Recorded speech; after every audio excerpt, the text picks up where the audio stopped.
नमस्कार, आवाज नहीं प्रणाम आ सभी। रही। हाँ, आवाज नहीं आ रही नमस्ते क्या? बोला मैंने। नमस्ते नमस्ते, मुझे तो आ रही, आपको नहीं आ रही क्या आवाज? नहीं नहीं नहीं, थोड़ी अटक रही थी। ठीक है, अभी हाँ? ठीक है, अभी ठीक है। ठीक है, ठीक है। सभी को मेरा प्रणाम, बहुत बहुत नमस्कार। और आज हम फिर एक नई विजडम के साथ में आपके साथ चर्चा करेंगे। और सबसे पहले मैं थोड़ा सा ये जानना कि लास्ट टाइम हमने जो वाक शुद्धि के ऊपर बात की थी, तो हम में से कितने लोगों ने उसके ऊपर काम किया है, कितने वर्ड्स को हमने चेंज किया है इस पूरे हफ्ते में? मैं म्यूट करूं लोगों को? हैंड रेज करेंगे जिसको बोलना है, या वीडियो ऑन करेंगे?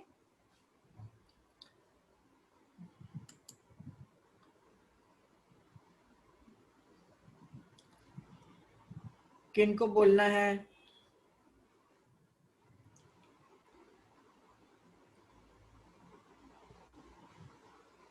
मैंने तो किया है मैडम, बहुत अवेयर हो गई हूँ। मालूम सब था, पर फिर से आपने उस दिन वसंदा मैम और आपने बोले ना, तो बहुत अवेयर होके बोलना पड़ रहा है। अभी किससे, खेम भोले जी ने लिखा है रोमा रोमा ने भी हैंड रेज किया। अभी रोमा बोलिए। मैं सेशंस ले रही हूँ ना, तो मेरे साथ भी हर दिन कुछ ना कुछ हो रहा है, तो मुझे भी पता चल रहा है। तो मैं जैसे बात कर रही थी वसंता मैम से, तो सबसे पहले उन्होंने बोला कि तू बोल क्या रही है, एक बार देख, इसको चेंज कर, तुझे क्या चाहिए वो बोल, जो नहीं चाहिए वो क्यों बोल रही है। तो हर दिन हमें काम करते ही रहना है, ये कोई एक जगह ऐसी नहीं आएगी कि जहाँ लगेगा काम पूरा हो गया।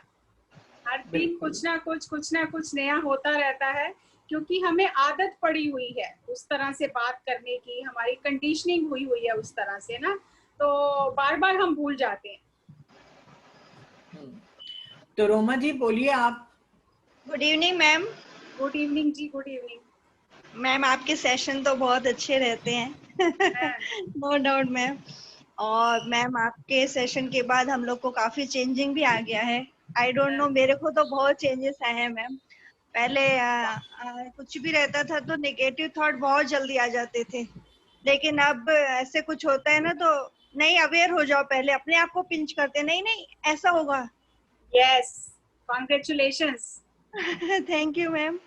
और जिससे घबराहट, फियर होता था, अब नहीं, जो होगा अच्छा होगा, हमको ऐसे नहीं सोचना है। यस। और जैसे पानी का आपने बताया था, वो थैंक यू लिखना, तो मैम मैंने अपनी मम्मा को भी बताया था कि मम्मी और बॉटल में ना आप थैंक यू लिख दीजिए। मैडम वो बहुत पानी पीती है, पता नहीं कितनी बार थैंक यू बोलती है, उनकी हेल्थ अभी अच्छी रहने लगी, बोलती थैंक यू बेटा। और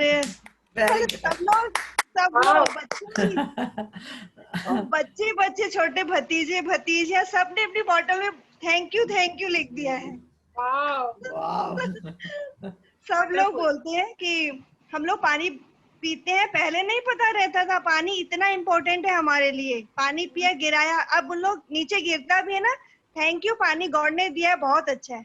तो सारे बच्चे भी यही, और हमारे घर में भी ऐसे हो गया है, thank you thank you thank you thank you. और बच्चे बात करते हैं बार बार यही बोलते हैं, थैंक यू बुआ। मैं उन लोग से बात करती हूँ, कुछ अच्छा सोचा, हाँ हाँ बुआ हम लोग सिर्फ अच्छा सोच रहे हैं। बहुत फैमिली में भी जैसे हम एक दूसरे से डिस्कस करते हैं, या मेरे खुद को भी कोई भी तकलीफ होती है, नहीं नहीं ऐसा नहीं ऐसा होगा, या जैसे ये शॉप से एक वर्ड चेंज करने से सारी एनर्जी चेंज हो जाती है। Yes ma'am. तो अभी ये जो वर्कशॉप होती है स्विच वर्ड्स के ऊपर, 10-10 हजार रुपया लेते हैं एक वर्कशॉप का।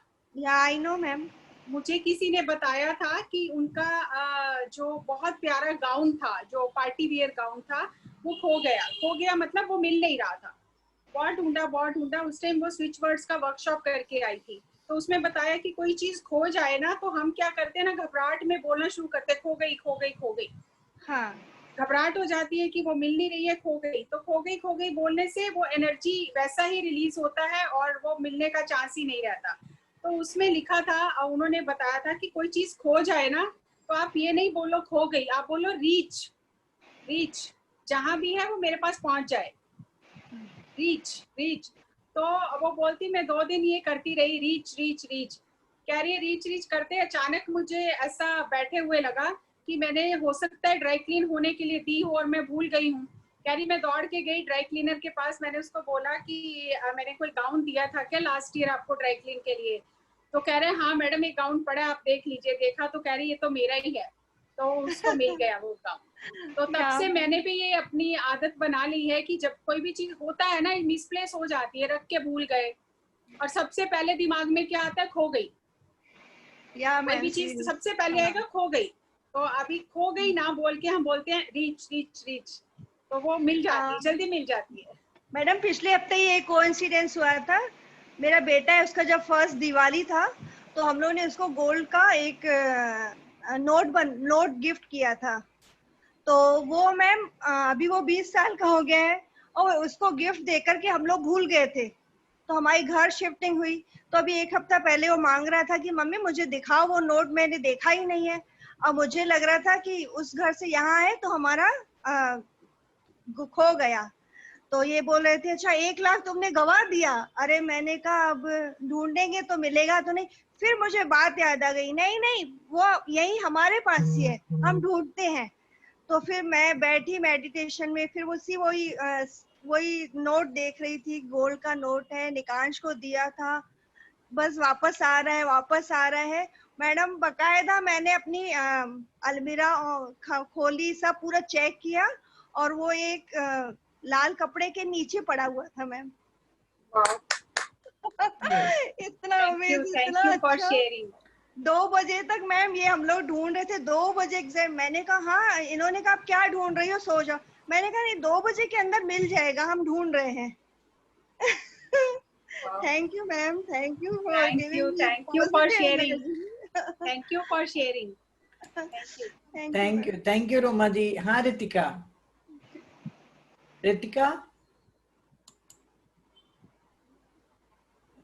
हाँ रितिका बोलो। नमस्ते मैम। नमस्ते जी, नमस्ते। वीडियो किससे बात करे वो?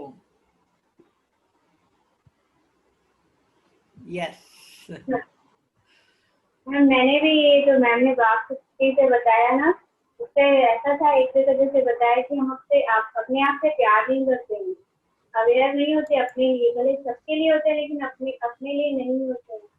तो ये मुझे बहुत अच्छा लगा। और एक जैसे मैम ने कहा था ना कि मेरी मेमोरी वीक हो गई है, मतलब उसकी जगह अब मुझमें पावर आ रही है, मुझे बदलना है, मास्टर मुझे हीलिंग कर रहे हैं, यही चीज आगे आते जा रही है। और मुझे लग रहा है कि पहले मैं वीडियो ऑन नहीं कर पाती थी, अब मैंने तुरंत किया। Thank you. Geeta ji, Chhattisgarh rocks. हाँ बिल्कुल, आप जैसे मास्टर्स है तो फिर कैसे नहीं रॉक करेगा। ये जो सेशंस है ना, ये मैंने ट्रेनिंग मॉड्यूल प्लान किया हुआ था कि मुझे अलग अलग स्टेट्स में जाके ये ट्रेनिंग देना था। लेकिन अभी ऐसा हो गया, मास्टर से धीरे धीरे ट्रैक पे मेरी गाड़ी ले आए कि तुम छोड़ो जाना आना, तुम जूम पे काम करो। सही बात है। तो वैसे हम जाते तो इतने लोग शायद नहीं ज्वाइन कर पाते, लेकिन जूम पे बहुत, अभी आज रात को गुजरात में है और छत्तीसगढ़ एक कदम आगे है हर चीज में, क्योंकि छत्तीसगढ़ से मैंने शुरुआत की तो यहाँ पे वाक क्षेत्र हो गया है और फिर आज दूसरा लेसन है, बाकी सब जगह पे वाक क्षेत्र चलेगा। हाँ मैंने देखा, हमारी जब पिरामिड एनर्जी हो गई थी तब उनकी चल रही थी। हाँ तो छत्तीसगढ़ आगे है। बिल्कुल। तो आज हम आगे चले। ठीक है ना। आप लोगों का बहुत बहुत धन्यवाद, आपकी वजह से ही हम आगे आ रहे हैं। बहुत थैंक यू। मैं भी किसी वजह से आगे आई, तो ऐसे चेन है, कोई हमारा हाथ पकड़ के हमें आगे लेके जा रहा है, जो हमारे साथ चल रहे हैं हम उनका हाथ पकड़ के आगे चल रहे हैं, तो ये चेन बनी हुई है। तो आपके साथ जो है आप उनका हाथ पकड़ लीजिए। Thank you. हाँ मैम, आज बाद में बात करते हैं, हेमा से मैं आपको बाद में बात करते हैं। आज एक चीज मैं शेयर करना चाहती हूँ, थोड़ा मेरा मन थोड़ा अपसेट भी नहीं है, विचलित भी नहीं है, बट फिर भी एक किसी से बहुत आप क्लोज होते हो, अच्छी बातचीत होती है, और जिसने ध्यान प्रचार में बहुत मदद की होती है, तो अचानक से उसके बारे में कुछ सुनो तो थोड़ा सा लगता ही है। एक ह्यूमन बीइंग है हम, हमारे इमोशंस भी हैं। तो इंदौर में हमारी बहुत सीनियर मास्टर हैं सरिता परमार जी, और उनके हस्बैंड ने पिछले 5 साल से बहुत हेल्प किया है। पत्री सर उनके घर जाके रुकते थे और ध्यान प्रचार में बहुत ही हर समय आगे खड़े रहते थे वो। तो अभी कल मुझे पता चला, बात हुई तो उन्होंने बताया कि उनको कोविड हो गया है और हॉस्पिटलाइज्ड हैं, और मैडम को भी हो गया था। तो मैंने उन्हें बोला सर से बात करने के लिए। अब मुझे नहीं मालूम उनकी सर से बात हुई कि नहीं। तो आज सुबह मेरे पास मैसेज आया कि उन्होंने बॉडी वैकेट किया है। तो थोड़ा सा वो सब रिकैप हो रहा था कि कैसे कैसे उन्होंने हेल्प किया हमें, और कैसे पत्री जी उनके घर रहते थे और कितना वो करते थे। तो ये बात शेयर करने का मतलब क्या है कि देखो 5 दिन वो हॉस्पिटल में रहे। उनकी वाइफ को कोविड था, उनकी बेटी को कोविड था, बेटा ठीक था, लेकिन हॉस्पिटल जाने के बाद में कोई उनसे मिल नहीं पाया, क्योंकि डॉक्टर्स मिलने नहीं देते ना, पेशेंट्स को मिलने नहीं देते। अब 5 दिन उनके साथ क्या हुआ है, क्या उनके अंदर चला है, वो किसी से बात तो कर नहीं पाए। अब चाहे हमारा परिवार हमारे कितने भी क्लोज हो, लेकिन अंत में हमारा साथी कौन है? हमारी सांसें और वो डिवाइन। अगर हमने अपनी सांसों के साथ में डिवाइन से अपना लिंक हर दिन स्ट्रॉन्ग किया है, तो किसी भी सिचुएशन में हम अकेलापन महसूस नहीं करेंगे, हम हारेंगे नहीं, हम डिप्रेशन में नहीं जाएंगे। लेकिन अगर हमने अपना डिवाइन के साथ में लिंक जो हमारा है ध्यान करके उसको स्ट्रॉन्ग नहीं किया है, तो ऐसी परिस्थिति में एक तो तकलीफ है, बीमारी है, और ऊपर से जो हमारी मनोस्थिति बदल जाती है, जो घबरा जाते हैं, डर जाते हैं, हम डिप्रेशन में चले जाते हैं, हमें अकेलापन महसूस होता है, वो चीजों को और बढ़ा देता है।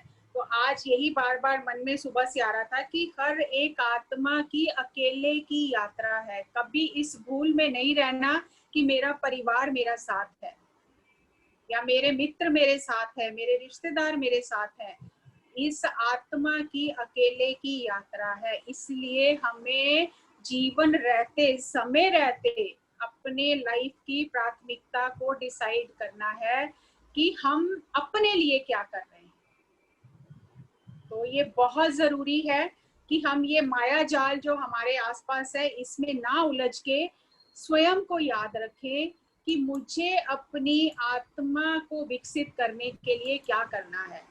तो ध्यान करना है और अपना जो हमारा डिवाइन के साथ कनेक्शन है उसे स्ट्रॉन्ग करते रहना है, हर दिन करते रहना है, ताकि कोई भी हमारे रास्ते में चुनौती आए तो हम टूट ना जाएं,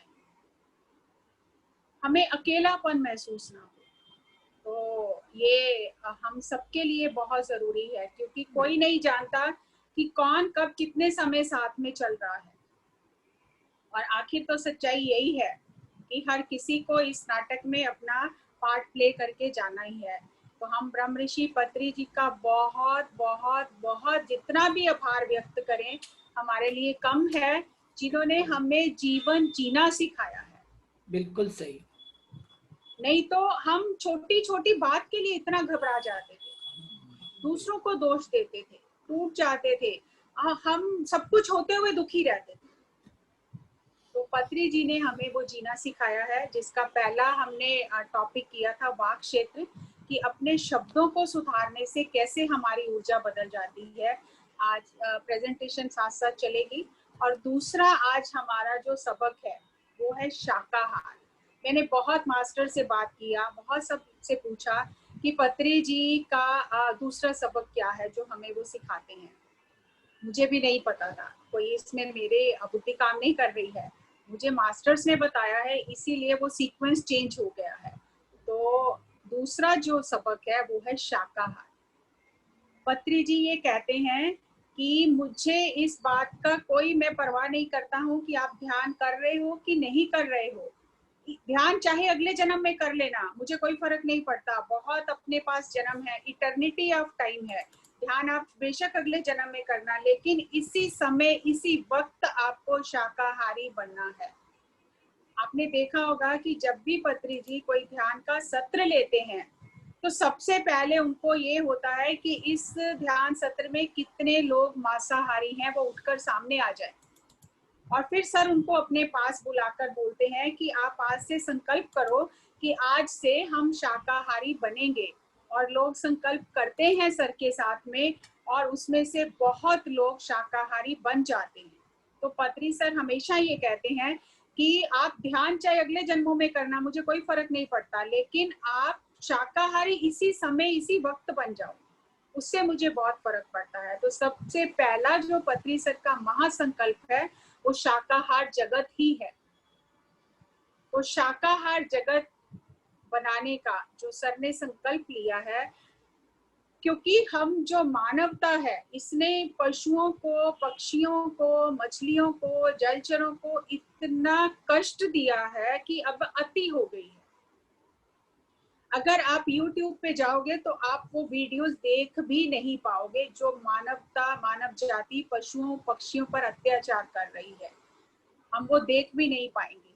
तो इस अति को रोकने के लिए आज एक मास्टर को प्रकृति ने बनाया, कोरोना, और उससे सारी दुनिया अब डर रही है।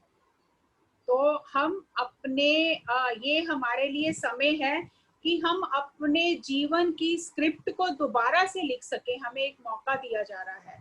और जो लोग इस समय ये संकल्प ले रहे हैं, हमारे ही एक मास्टर है चंडीगढ़ में, अर्जुन काम्बोज जी, आपने नाम सुना होगा उनका एक्सपीरियंस, तो उनके साथ आकर कोरोना ने बात की है और मैसेजेस दिए हैं कि जो लोग ठीक हो रहे हैं कोरोना से, उनको एक बार फिर से जीवन में स्वयं को सुधारने का मौका दिया जा रहा है कि वो शाकाहारी बन जाए और अपने जीवन को सत्य के आधार पर जिए। तो इसीलिए उनको मौका दिया जा रहा है, और इसलिए ये जो शाकाहार जगत बनाने का सर का संकल्प है, ये है उनका दूसरा संकल्प है। क्यों हमें शाकाहारी बनना है? क्योंकि जैसे हमें पृथ्वी पर जीने का अधिकार है, ऐसे पृथ्वी पर जितने जीव जंतु परमात्मा ने बनाए हैं, सबको पृथ्वी पर जीने का अधिकार है।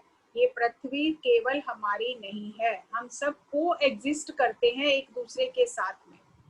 और अगर हम अपने से कम उन्नत जो जीव हैं उनकी देखभाल नहीं कर सकते हैं, तो ऐसे मास्टर्स हैं जो उच्च लोकों में मास्टर्स हैं जिनसे हम कम उन्नत हैं, और अगर हम अपने से कम उन्नत की देखभाल नहीं कर सकते हैं तो जिनसे हम कम उन्नत हैं वो हमारी देखभाल क्यों करेंगे? तो हमें अगर सूक्ष्म लोकों से मदद चाहिए तो हमें अपने साथ जो आत्माएं जो अभी विकास की हमसे नीचे वाली सीढ़ी पर हैं, उनकी सहायता करनी है, उनसे प्रेम करना है, उनकी मदद करनी है, उनकी देखभाल करनी है, क्योंकि वो धरती के एंजल हैं, वो हमसे पहले धरती पर आए हैं।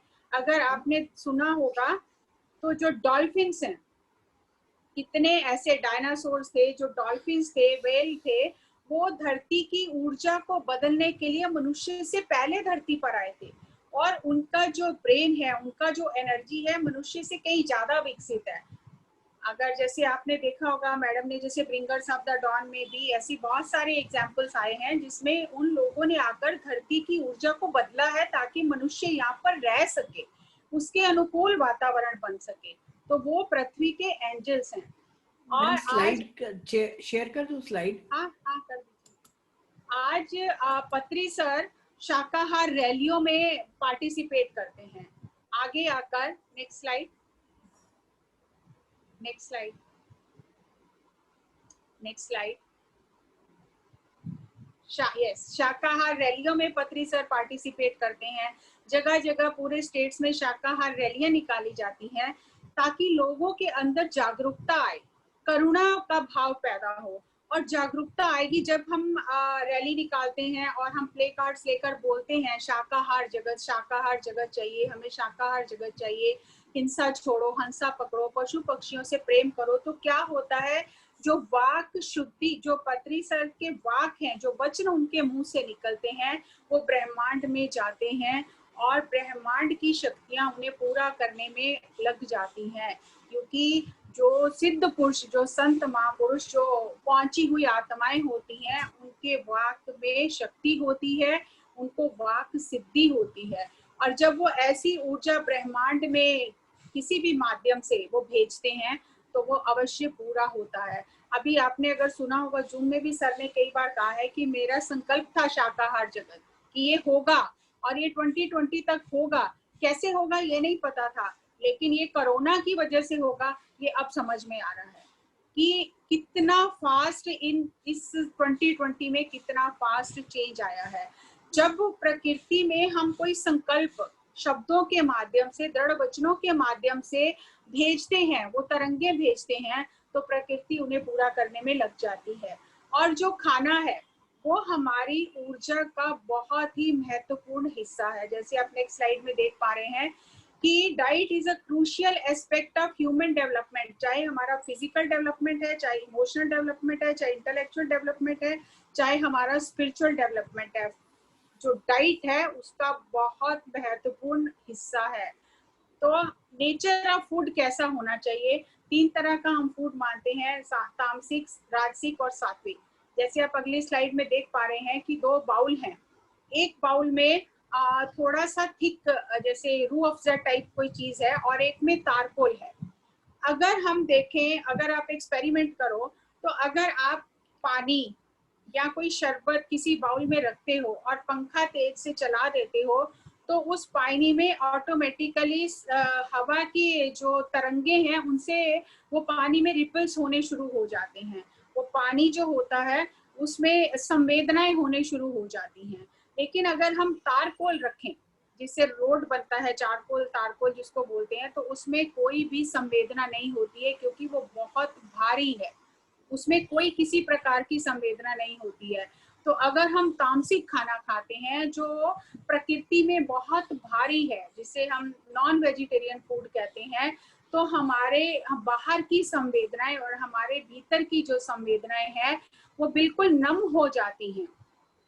हम संवेदनाओं के प्रति बिल्कुल नम हो जाते हैं और कैसी भी बाहर की अच्छी वाइब्रेशन हो, हमारे ऊपर उसका कोई प्रभाव नहीं पड़ता है, क्योंकि हमारी जो एनर्जी है, हमारी जो संवेदनाएं हैं वो बहुत भारी हैं, तारकोल की तरह।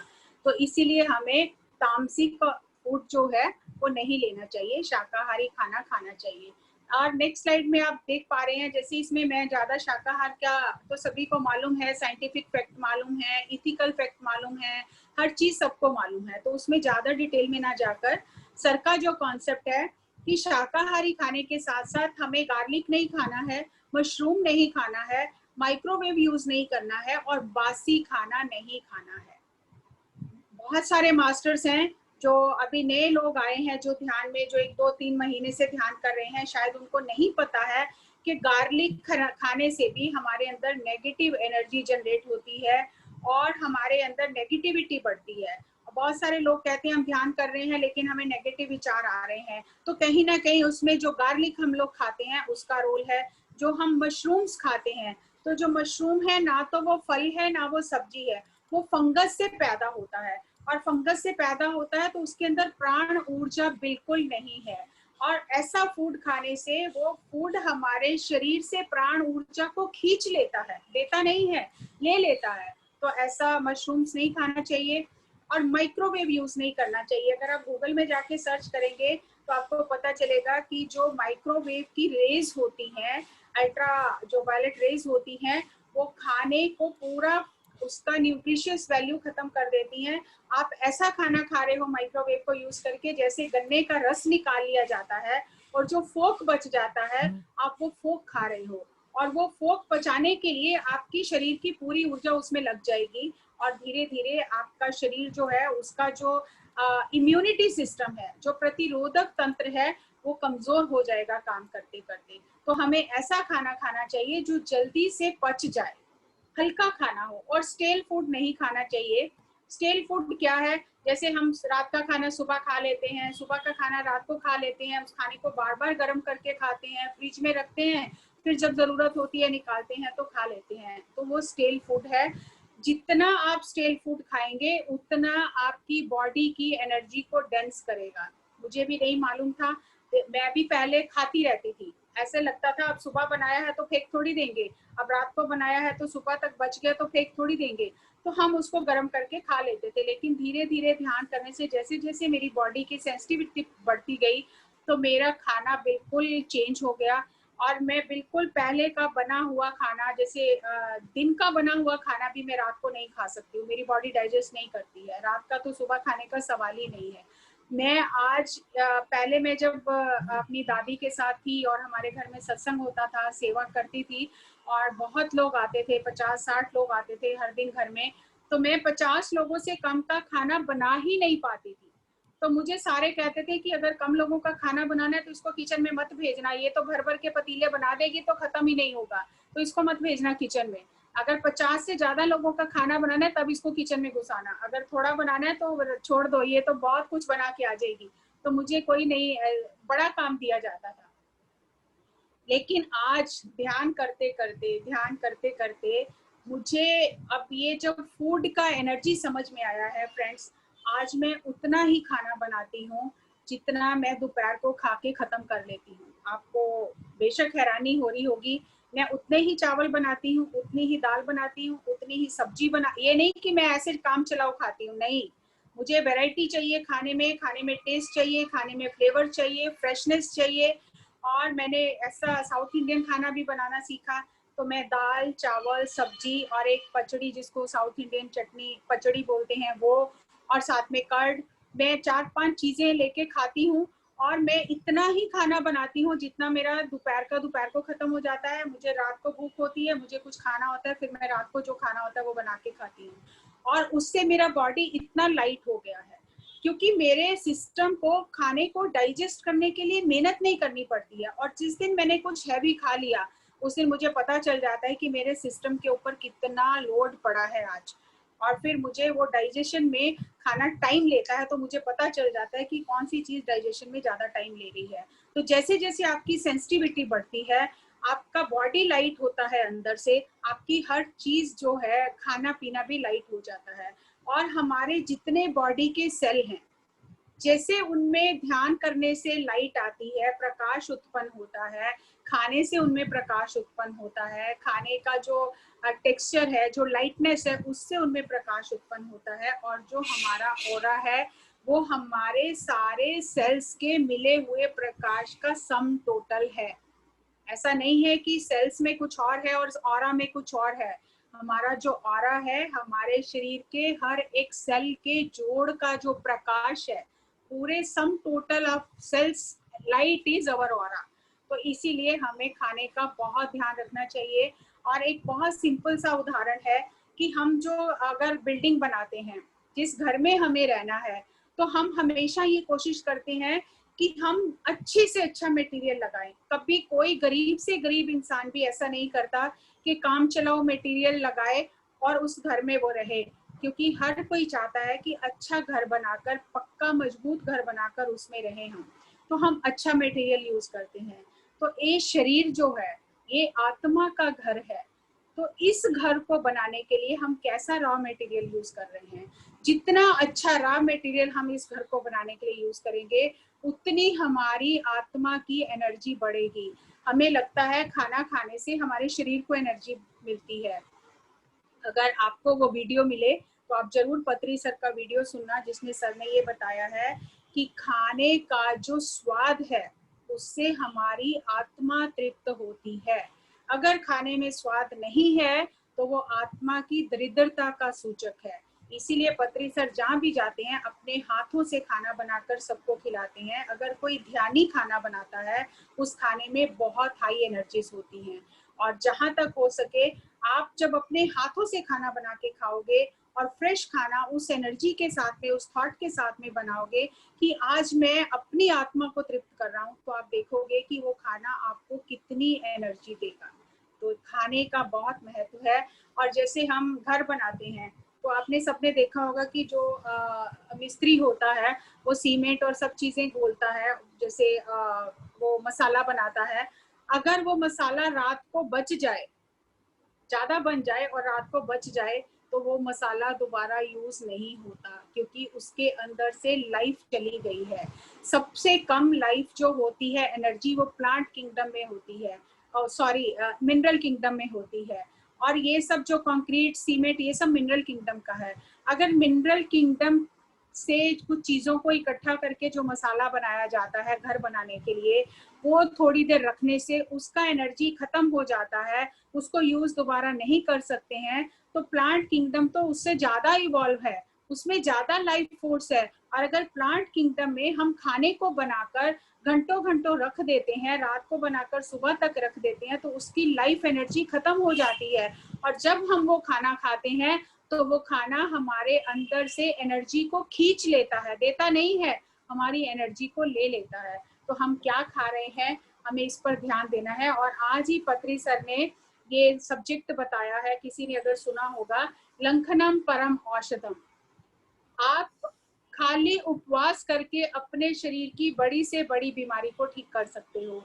तो सबसे पहला जो उपवास आज सर ने 3 तरह के बताए हैं, जैसे जैसे आगे सब्जेक्ट आएगा हम लेंगे। आज एक तरह का उपवास हम डिस्कस करेंगे, युक्ताहार, मिताहार, निराहार।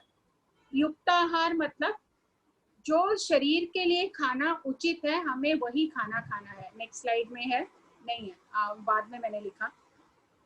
युक्ताहार, जो खाना शरीर के लिए उचित है वही खाना खाना चाहिए। शाकाहारी खाना, वनस्पति जगत से आया खाना शरीर के लिए उचित है, क्योंकि उसमें प्राण ऊर्जा है, तो वो खाना खाना चाहिए। मांसाहार अयुक्ताहार है शरीर के लिए। और ऐसा नहीं है कि अब हम शाकाहारी खाना खा रहे हैं तो खाते ही चले जाएं, हर थोड़ी देर बाद खाते चले जाएं, नहीं। मिताहार, जितना जरूरत है उतना ही खाएं।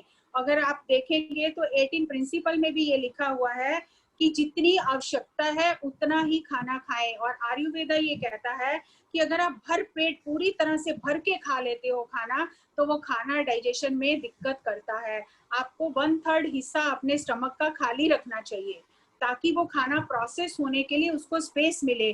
और अगर आप 1/3 हिस्सा खाली रखते हो, और आपने देखा होगा आयुर्वेदा ये कहता है कि जब हम खाना खा रहे होते हैं तो एक स्टेज ऐसी आती है जब हमें तृप्ति, डकार आ जाता है। खाना खाते टाइम हमारा जब अंदर तृप्त हो जाता है तो हमें डकार आ जाता है, वो इंडिकेशन है कि अब पेट को और ज्यादा जरूरत नहीं है। लेकिन क्योंकि हम स्वाद में लगे रहते हैं, हम और ज्यादा खा लेते हैं, और फिर बॉडी को बहुत ज्यादा उसको पचाने के लिए मेहनत करनी पड़ती है। और अगर वो खाना बॉडी में जितना ज्यादा देर रुकेगा, उतना बॉडी में वो प्रॉब्लम क्रिएट करेगा, फर्मेंट होगा, सड़ांध होगी, और उससे गैस और कई तरह की प्रॉब्लम्स होंगी।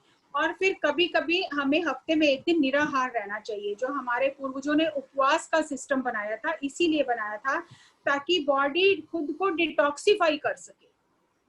तो निराहार रहने से, जब आप खाली जूस पे रहते हो, फ्रूट्स पे रहते हो, पानी पे रहते हो, निराहार रहने से आपकी बॉडी शरीर को डिटॉक्सिफाई कर लेती है। मैं नाम भूल रही हूँ, एम्स के एक डॉक्टर हैं जो बहुत बड़े योगी भी हैं, उन्होंने रिसर्च किया है कि अगर आप निराहार रहते हो तो आप कैंसर तक को क्योर कर सकते हो। और उन्होंने बहुत सारे कैंसर पेशेंट्स पे रिसर्च किया है, क्योंकि जो टॉक्सिन्स बॉडी में इकट्ठे हो गए हैं उनको निकालने के लिए बॉडी को एनर्जी चाहिए। और अगर आप खाते ही जा रहे हो तो बॉडी की एनर्जी तो डाइजेशन में लगी है और बॉडी वीक हो रही है, क्योंकि उसके अंदर एनर्जी नहीं है। लेकिन अगर आप स्टॉप लगा देते हो तो बॉडी अपने अंदर के जो उसके टॉक्सिन्स हैं उनको प्रोसेस करके शरीर से बाहर निकाल देगी। और ये मैंने बहुत बार देखा है कि जब भी कोई शरीर में दिक्कत आती है तो मेरा बिल्कुल कई दिन तक खाने का मन नहीं होता, और बाद में मेरी बॉडी बिल्कुल अपने आप को डिटॉक्सिफाई कर लेती है, और मैं बिल्कुल चार्ज होके उस सिचुएशन से 2 दिन में, 3 दिन में, 4 दिन में बाहर आ जाती हूँ। तो ऑटोमेटिकली बॉडी ये सिग्नल देती है कि उसे कुछ भी नहीं चाहिए खाने के लिए। तो हमें पहले इन चीजों की नहीं पता था, तो घर वाले या आस पड़ोस वाले भी या मम्मी भी कहती थी खा, थोड़ा तो खा ले, थोड़ा तो खा ले, तो हम दूसरों की बातें सुन के थोड़ा सा खा लेते थे, जबकि बॉडी ये बता रही है कि उसको कुछ नहीं चाहिए। तो अगर हम अपनी बॉडी लैंग्वेज को सुनना शुरू करेंगे तो हमें पता चलेगा कि बॉडी बहुत परफेक्टली काम कर रही है अगर हम उसे करने दें तो ये हमारा वेजिटेरियनिज्म और शाकाहार पे था। और कितना खाना चाहिए, क्या खाना चाहिए, कैसा खाना चाहिए, जो सर का विजडम था मैंने आपसे शेयर किया। नेक्स्ट हमारा आता है मेडिटेशन। तीसरा जो पत्री सर का लेसन आता है ध्यान आता है। ध्यान मतलब क्या है? ध्यान का मतलब है, जैसे आप नेक्स्ट स्लाइड में देख पा रहे हैं, एक सितार है। अगर सितार के कोई भी जो वाद्य बजाने वाला होता है वो पहले अपने इंस्ट्रूमेंट को ट्यून करता है। आपने देखा होगा, संजय किंगी जी को देखा होगा सितार बजाते हुए, तो पहले वो आकर अपने इंस्ट्रूमेंट को ट्यून करते हैं, चेक करते हैं, उसकी साउंड चेक करते हैं, फिर वो बजाना शुरू करते हैं। अगर इंस्ट्रूमेंट ज्यादा तारें कसी हों या तारें ज्यादा ढीली हों तो उसकी साउंड सही नहीं आ सकती है, वो कानों को मधुर नहीं लगेगी। इसी तरह से हमारा जो शरीर है वो एक इंस्ट्रूमेंट है जिसके साथ डिवाइन एनर्जीज प्ले करती रहती हैं। अगर हमारा जो इंस्ट्रूमेंट है इसकी तारें ज्यादा कसी हो, मतलब हमारी एनर्जी ज्यादा कम हो, तो हमारा इस इंस्ट्रूमेंट से सही साउंड नहीं निकलेगी। और जब जब हमारा इंस्ट्रूमेंट आउट ऑफ ट्यून हो जाएगा, साउंड सही नहीं निकलेगी, तो क्या होगा? जैसा आप नेक्स्ट स्लाइड में देख पा रहे हैं कि आउट ऑफ ट्यून मतलब इलनेस आ गई है बॉडी में, एनर्जी नहीं जा रही है। और इस पिक्चर से आप बहुत फैमिलियर हैं कि जितने ज्यादा विचार होंगे एनर्जी बॉडी के अंदर नहीं जाएगी, बॉडी में एनर्जी पैचेस क्रिएट हो जाएंगे, बॉडी बीमार हो जाएगी, बॉडी हमें इंडिकेशन देगी कि इस जगह पर एनर्जी नहीं जा रही है, मुझे तकलीफ हो रही है, मेरी तकलीफ का निवारण करो। लेकिन हम दवाइयों से उसे दबाने की कोशिश करते हैं, एनर्जी लेवल पर हील नहीं करते हैं। और कल अगर आप सबने देखा होगा ध्यान हरियाणा का जो प्रोग्राम था ध्यान यज्ञ, तो उसमें डॉक्टर्स ने आकर ये बताया है, ऑन्कोलॉजिस्ट थे, दो बहुत सीनियर ऑन्कोलॉजिस्ट थे जिन्होंने ये आकर बताया है कि हम केवल फिजिकल बॉडी नहीं है, हमारे अंदर एस्ट्रल बॉडी है, अन्नमय कोश है, प्राणमय कोश है, मनोमय कोश है, विज्ञान में कोश है, आनंदमय कोश है। हम सिर्फ फिजिकल बॉडी मतलब अन्नमय कोश की देखभाल अगर करेंगे और बाकी कोशों की देखभाल नहीं करेंगे तो हमारा इंस्ट्रूमेंट आउट ऑफ ट्यून हो जाएगा। आज डॉक्टर भी इस बात को मान रहे हैं कि फिजिकल प्रॉब्लम को फिजिकल लेवल पे ठीक नहीं किया जा सकता, उसके अंदर जो एनर्जी सिस्टम में गड़बड़ हुआ है उस एनर्जी को ठीक करके हम उस बीमारी को ठीक कर सकते हैं। और अगर हमारा इंस्ट्रूमेंट सही ट्यूनिंग में है तो हम बिल्कुल वेलनेस की स्टेट में हैं। जैसा नेक्स्ट स्लाइड में आप देख पा रहे हैं, प्रॉपरली हमारे अंदर एनर्जी फ्लो कर रही है और हम वेलनेस की स्टेट में हैं। अगर आप इन दो वर्ड्स के ऊपर ध्यान दोगे, इलनेस और wellness, illness starts from I, wellness starts from W. I मतलब मैं, ईगो, लिमिटेड माइंड, और वेलनेस क्या है? वी, हम सब। आई मतलब मैं अपने तक सीमित हूँ, और वी मतलब मैं सब जगह फैला हुआ हूँ, मैं सब में मैं हूँ। जब हम सबको एक मानकर चलते हैं ऑटोमेटिकली हमारी भावनाएं चेंज हो जाती हैं। हमारा जो डिवाइन इंस्ट्रूमेंट, ये जो शरीर है, इसके अंदर का जो सिस्टम है, ये फाइन ट्यून हो जाता है जब हम बी स्टेट में रहते हैं कि हम सब, मुझे अगर तकलीफ हो रही है तो सबको वो तकलीफ होती है। अगर मैं तकलीफ फील कर रही हूँ तो मैं अगर किसी के साथ में ऐसा व्यवहार करती हूँ तो उसको भी वही तकलीफ महसूस होती है, तो मुझे किसी के साथ भी ऐसा व्यवहार नहीं करना है क्योंकि हम सब एक हैं। जब हम बी स्टेट में रहते हैं तो ऑटोमेटिकली हमारा जो ये इंस्ट्रूमेंट है, डिवाइन इंस्ट्रूमेंट है, ये बहुत ऑप्टिमम लेवल पे इससे म्यूजिक निकलता है, ऑप्टिमम लेवल पे काम करता है। और अगर आप देखेंगे कि आज के टाइम में डॉक्टर्स इस चीज को प्रूव कर रहे हैं, आज डॉक्टर्स के पास, जैसे नेक्स्ट स्लाइड में आप देखेंगे, कोई दवाई नहीं है आपकी नेगेटिविटी को कम करने की, आपके एंगर को कम करने की, आपके हेटर्ड को कम करने की, जेलिसी को कम करने की, थेफ्ट को कम करने की, मर्डर को कम करने की, terrorism, ego, suicide, greed, lust, fear को कम करने की कोई भी टैबलेट या इंजेक्शन नहीं है। और कंपैशन को, लव को, सिंपैथी को, इक्वानिमिटी को, सिंप्लिसिटी को, attitude, acceptance, forgiveness, honesty, discipline, positivity, gratitude, इन सबको बढ़ाने की भी कोई दवाई नहीं है। आज विज्ञान ये कहना शुरू कर दिया है कि सारी बीमारियों की जड़ नेगेटिव थिंकिंग है, और अगर उन नेगेटिव थिंकिंग को ठीक करने की कोई दवाई नहीं है तो इसका मतलब है कि स्वयं के स्वास्थ्य की जिम्मेदारी हमारी खुद की है, डॉक्टर की नहीं है। क्योंकि भावनाएं हमारे अंदर उत्पन्न होती हैं, वो नकारात्मक है या सकारात्मक है ये हम ही देख सकते हैं और हम ही उन्हें सुधार सकते हैं। हर एक इंसान अपने दिल पर, अपने सिर पर इतना बोझ लेकर चल रहा है विचारों का। 60,000 थॉट्स पर डे हमें आते हैं। जैसा आप देख रहे हो, फनी सा पिक्चर है कि हम अपने सिर का बोझ उठाने में असमर्थ हैं, क्योंकि विचारों से इतना बोझ हो गया है, इतना हमारा सिर, हमारा मस्तिष्क भर गया है कि हम अपने ही विचारों के बोझ के नीचे दबे जा रहे हैं। और हमें क्या करना है?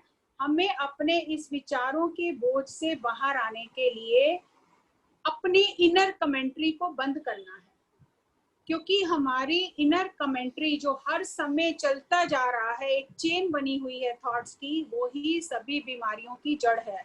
तो क्या करना है? हमें अपनी सांसों को महसूस करना है, और जब भी आपको विचार आए, आपको क्या करना है? Thanks for sharing, I am not caring. आप आए हो, लेकिन मैं अभी कोई ध्यान नहीं दूंगी, मैं बाद में देखूंगी, मैं आपकी और कोई ध्यान नहीं दूंगी। आपको उन थॉट्स को कोई इंपॉर्टेंस नहीं देनी है, कोई अटेंशन नहीं देनी है।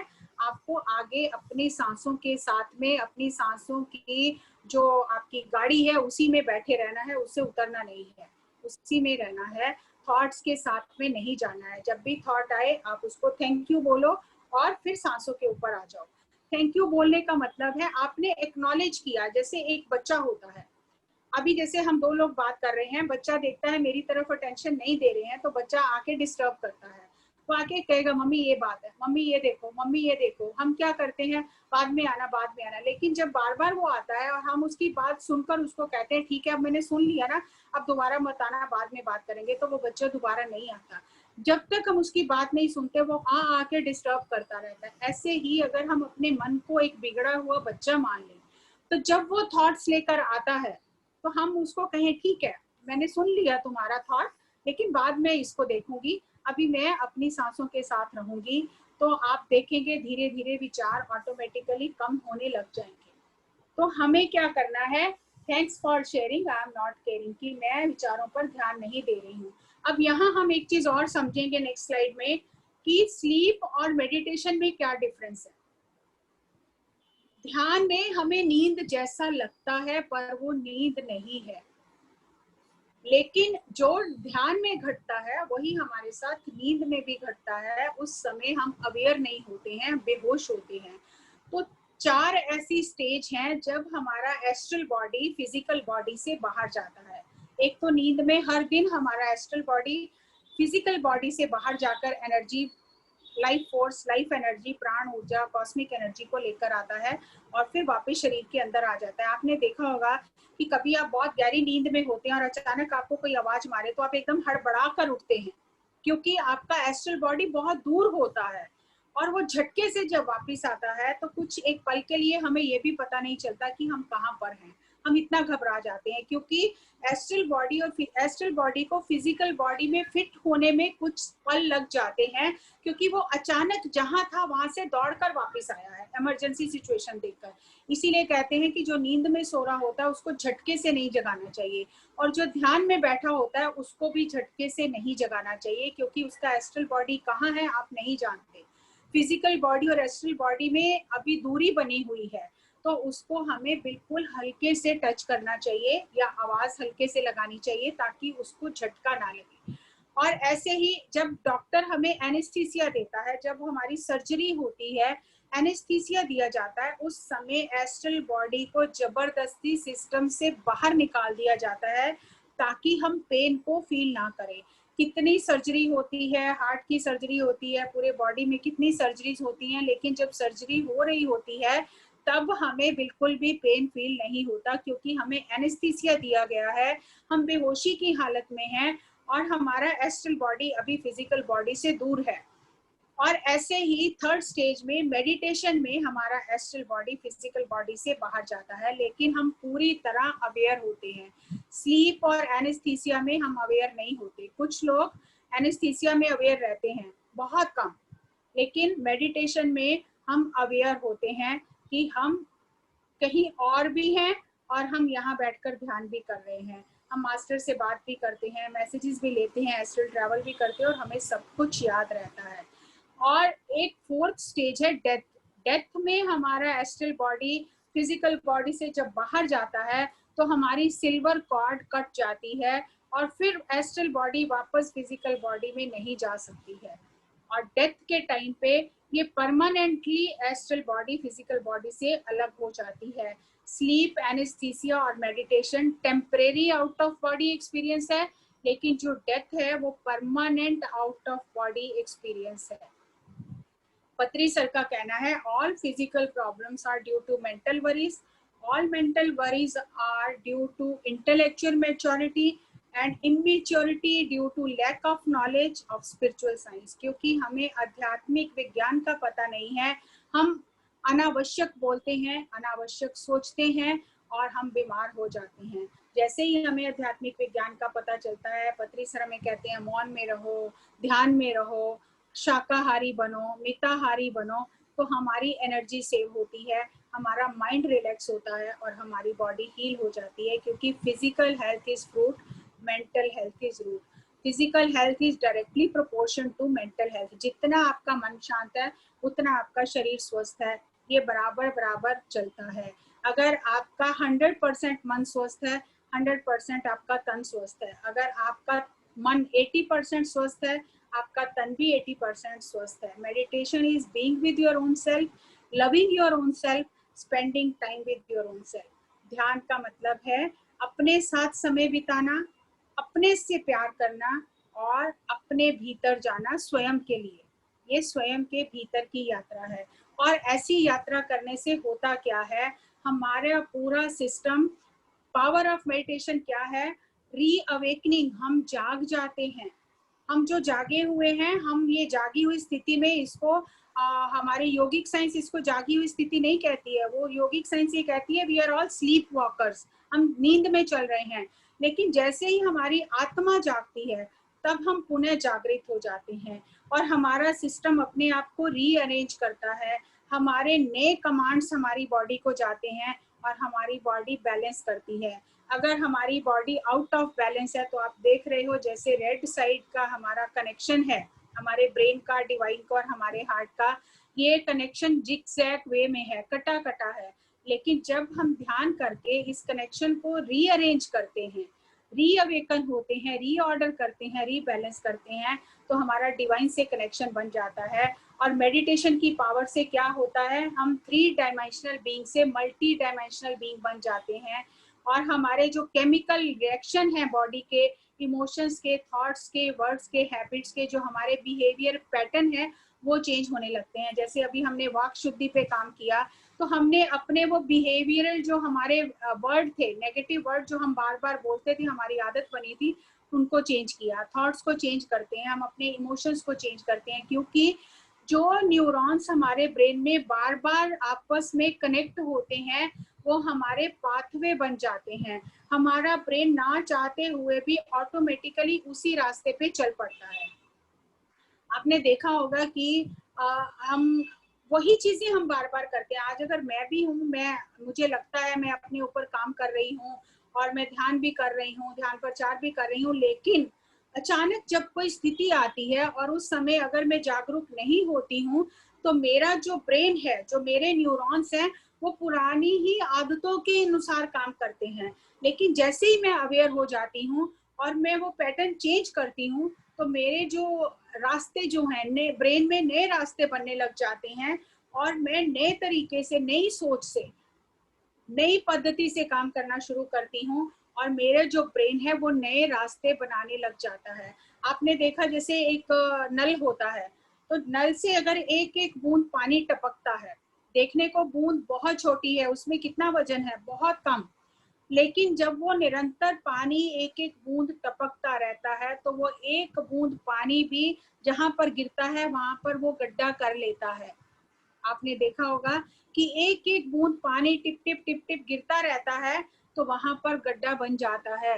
और ऐसे ही अगर हमारे नकारात्मक पैटर्न ही चलते रहें, बार बार हम उनको ब्रेक ना करें, तो ना चाहते हुए हम ऑटोमेटिकली उसी पैटर्न के हिसाब से काम करते हैं। इसीलिए ध्यान हमारे अंदर जागरूकता लेकर आता है और जैसे हम जागरूक होते हैं हम उन पैटर्न्स को चेंज करते हैं, हमारी थिंकिंग चेंज होती है, हमारे वर्ड्स चेंज होते हैं, हमारा बिहेवियर चेंज होता है तो हमारा जीवन रूपांतरित होने लग जाता है। और सेकंड क्या होता है, जैसे ही हमारे ब्रेन में ये चेंजेस आते हैं तो हमारी जो ब्रेन वेव्स हैं वो अल्फा से थीटा हो जाती हैं। हमारा नर्वस सिस्टम, जो हमारा ऑपरेटिंग सिस्टम है, जो सब कॉन्शियसली चलता है, वो रीअरेंज होने शुरू हो जाता है। जैसे पहली पिक्चर में आप देख रहे हो कि ब्रेन थॉट से भरा हुआ है, सेकंड पिक्चर में थोड़े थॉट कम हुए हैं, थर्ड पिक्चर में थोड़े और कम हुए हैं, और फोर्थ पिक्चर में हमारे थॉट बिल्कुल हम शून्य स्थिति में चले गए हैं।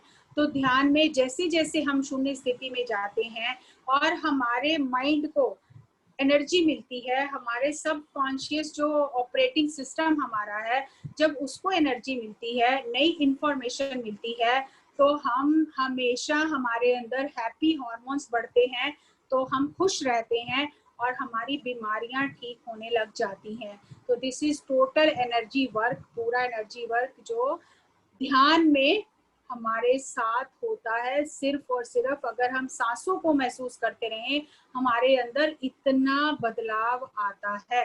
अब नेक्स्ट स्लाइड में आप देख रहे हैं कि ये 15 मिनट पहले का जो फर्स्ट पैच ब्रेन स्कैन है, 15 मिनट पहले का है नॉर्मल पर्सन का।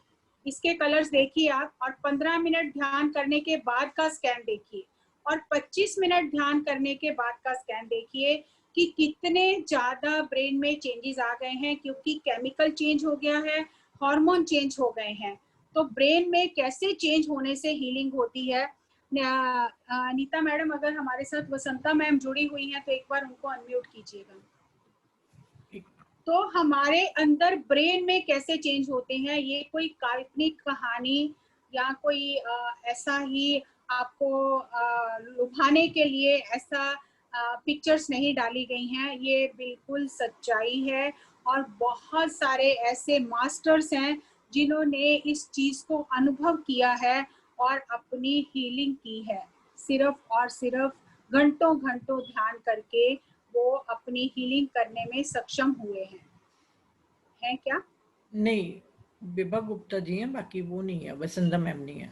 ठीक है, तो मैं बता देती हूँ आपको कि वसंता मैम के जो हस्बैंड DLN शास्त्री जी हैं, उनके ब्रेन में क्लॉट्स हो गए थे ध्यान में आने से पहले।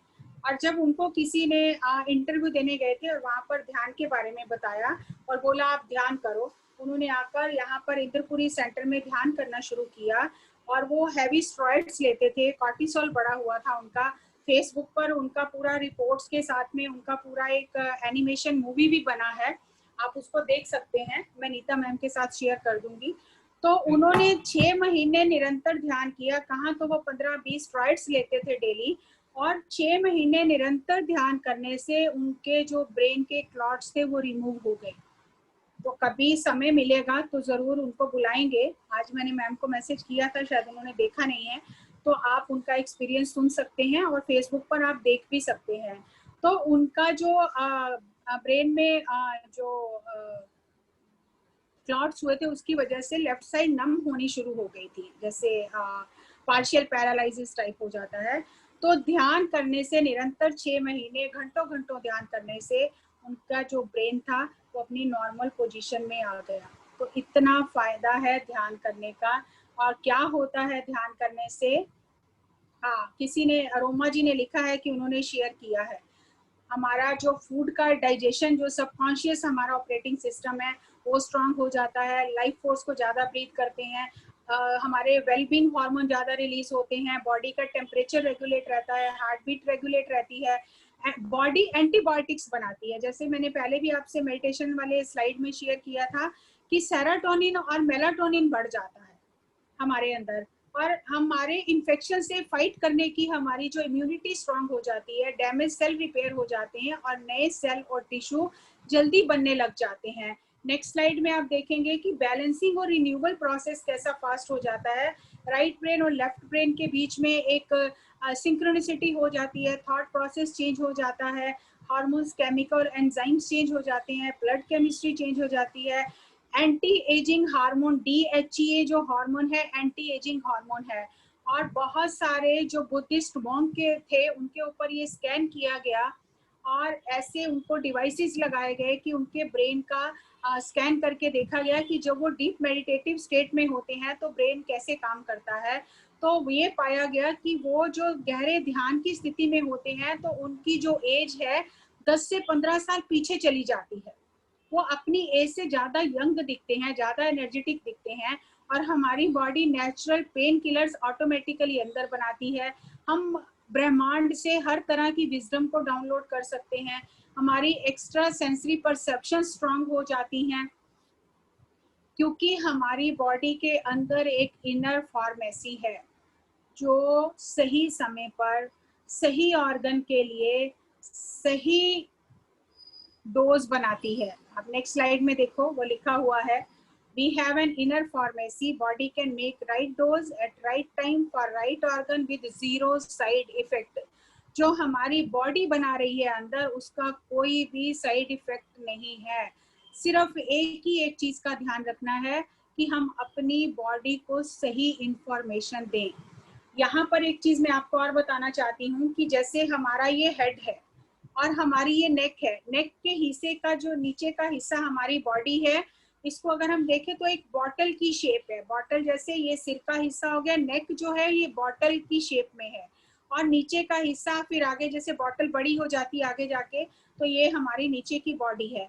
तो हमारे जो थॉट ब्रेन में, माइंड में जनरेट होते हैं, वो जैसे हम मुंह से उन शब्दों का उच्चारण करते हैं तो ये 2 वे कम्युनिकेशन करते हैं। वो शब्द ब्रह्मांड में भी जाते हैं और वही कमांड हमारी बॉडी में गले से फिल्टर होकर, हमारा विशुद्धि चक्र है, ये साउंड से रिलेटेड है, साउंड का चक्र है। जैसे ही हम कोई चीज शब्द का उच्चारण करते हैं तो हम एक तो ब्रह्मांड को वो एनर्जी देते हैं, साउंड वाइब्रेशन देते हैं, एक अपनी बॉडी को साउंड से कमांड देते हैं और बॉडी वैसे ही काम करना शुरू कर देती है। अगर आप बार बार नकारात्मक शब्द बोल रहे हैं, मैं अच्छा नहीं हूँ, मेरी मेमोरी वीक है, तो बॉडी और ब्रह्मांड दोनों की ऊर्जा मिलकर वही चीज आपके जीवन में आपके सामने लाती रहेगी। इसलिए जब आपके हेड से नीचे कोई चीज उतरी है और आपके शब्दों तक आई है तो उसको फिल्टर करके बोलो, क्योंकि ये 2 वे कम्युनिकेशन है। आपके मुंह से वो शब्द निकलते ही वही वाइब्रेशन ब्रह्मांड में जाएगी और वही कमांड आपकी बॉडी को मिलेगी काम करने के लिए। इसलिए सोच समझ कर बोलें। और क्या होता है जब हम ध्यान करते हैं, सबसे बड़ा जो हमारा बेनिफिट होता है, हमारा अपने हायर सेल्फ से कनेक्शन बिल्ड हो जाता है। और जब जब हम कोई विजडम चाहिए, कोई इंफॉर्मेशन चाहिए, हमें कुछ लाइफ में कुछ गाइडेंस चाहिए, तो हमारा हायर सेल्फ हमें हमेशा गाइडेंस देने के लिए तैयार रहता है। एक बार मैं एक शेयर करती हूँ एक्सपीरियंस। मैं पत्री सर का प्रोग्राम था ऋषिकेश और देहरादून में इंटरनेशनल योगा फेस्टिवल पे। मैं दिल्ली से कुछ मास्टर्स के साथ गई और जैसे ही मैं मेट्रो में बैठी तिलक नगर से, तो मेरे साथ जो जा रहे थे मास्टर, उनके फोन पे एक कॉल आया कि उनके फ्रेंड का कॉल आया कि जो मैडम ध्यान सिखाती हैं ना, 25 नंबर गली में रहती हैं, उनके फादर को हॉस्पिटल लेकर गए हैं, वो बहुत सीरियस हैं। तो पहले तो उन्होंने सोचा कि मुझे बताना चाहिए कि नहीं बताना चाहिए, फिर उन्होंने सोचा इतनी बड़ी बात है तो बतानी चाहिए। तो उन्होंने मुझे कहा कि आपके फादर को गाड़ी में लिटाकर हॉस्पिटल लेकर गए हैं, वो सीरियस हैं और आपको घर जा, आप सोचिए आपको क्या करना है। उधर तो ट्रेन का टाइम हो रहा था, मैं मेट्रो में बैठी थी और इधर मेरे को ये खबर मिली, अभी तो मैं तिलक नगर ही थी, तो मैंने इमीडिएटली, मेरे अंदर बहुत हलचल हुई और मैंने उनको बोला कि मैं नेक्स्ट स्टेशन पे उतर जाऊंगी, आप लोग जाओ, मैं वापस घर जाती हूँ। ये मेरा लॉजिकल माइंड का डिसीजन था। जैसे ही मैंने ये बात अपने मुंह से निकाली तो इमीडिएटली मेरे अंदर से आवाज आई कि फोन किसका आया। मैंने उनसे पूछा आपको किसका फोन आया, उन्होंने कहा मेरे फ्रेंड का फोन आया। तो मेरे अंदर किसी हायर इंटेलिजेंस ने काम किया कि अगर पापा इतने सीरियस होते तो मुझे मम्मी या भाई फोन करते, मेरे घर से मुझे फोन आ जाता, तो हो सकता है ये जो इन्फॉर्मेशन इनको मिली है वो ना सही हो।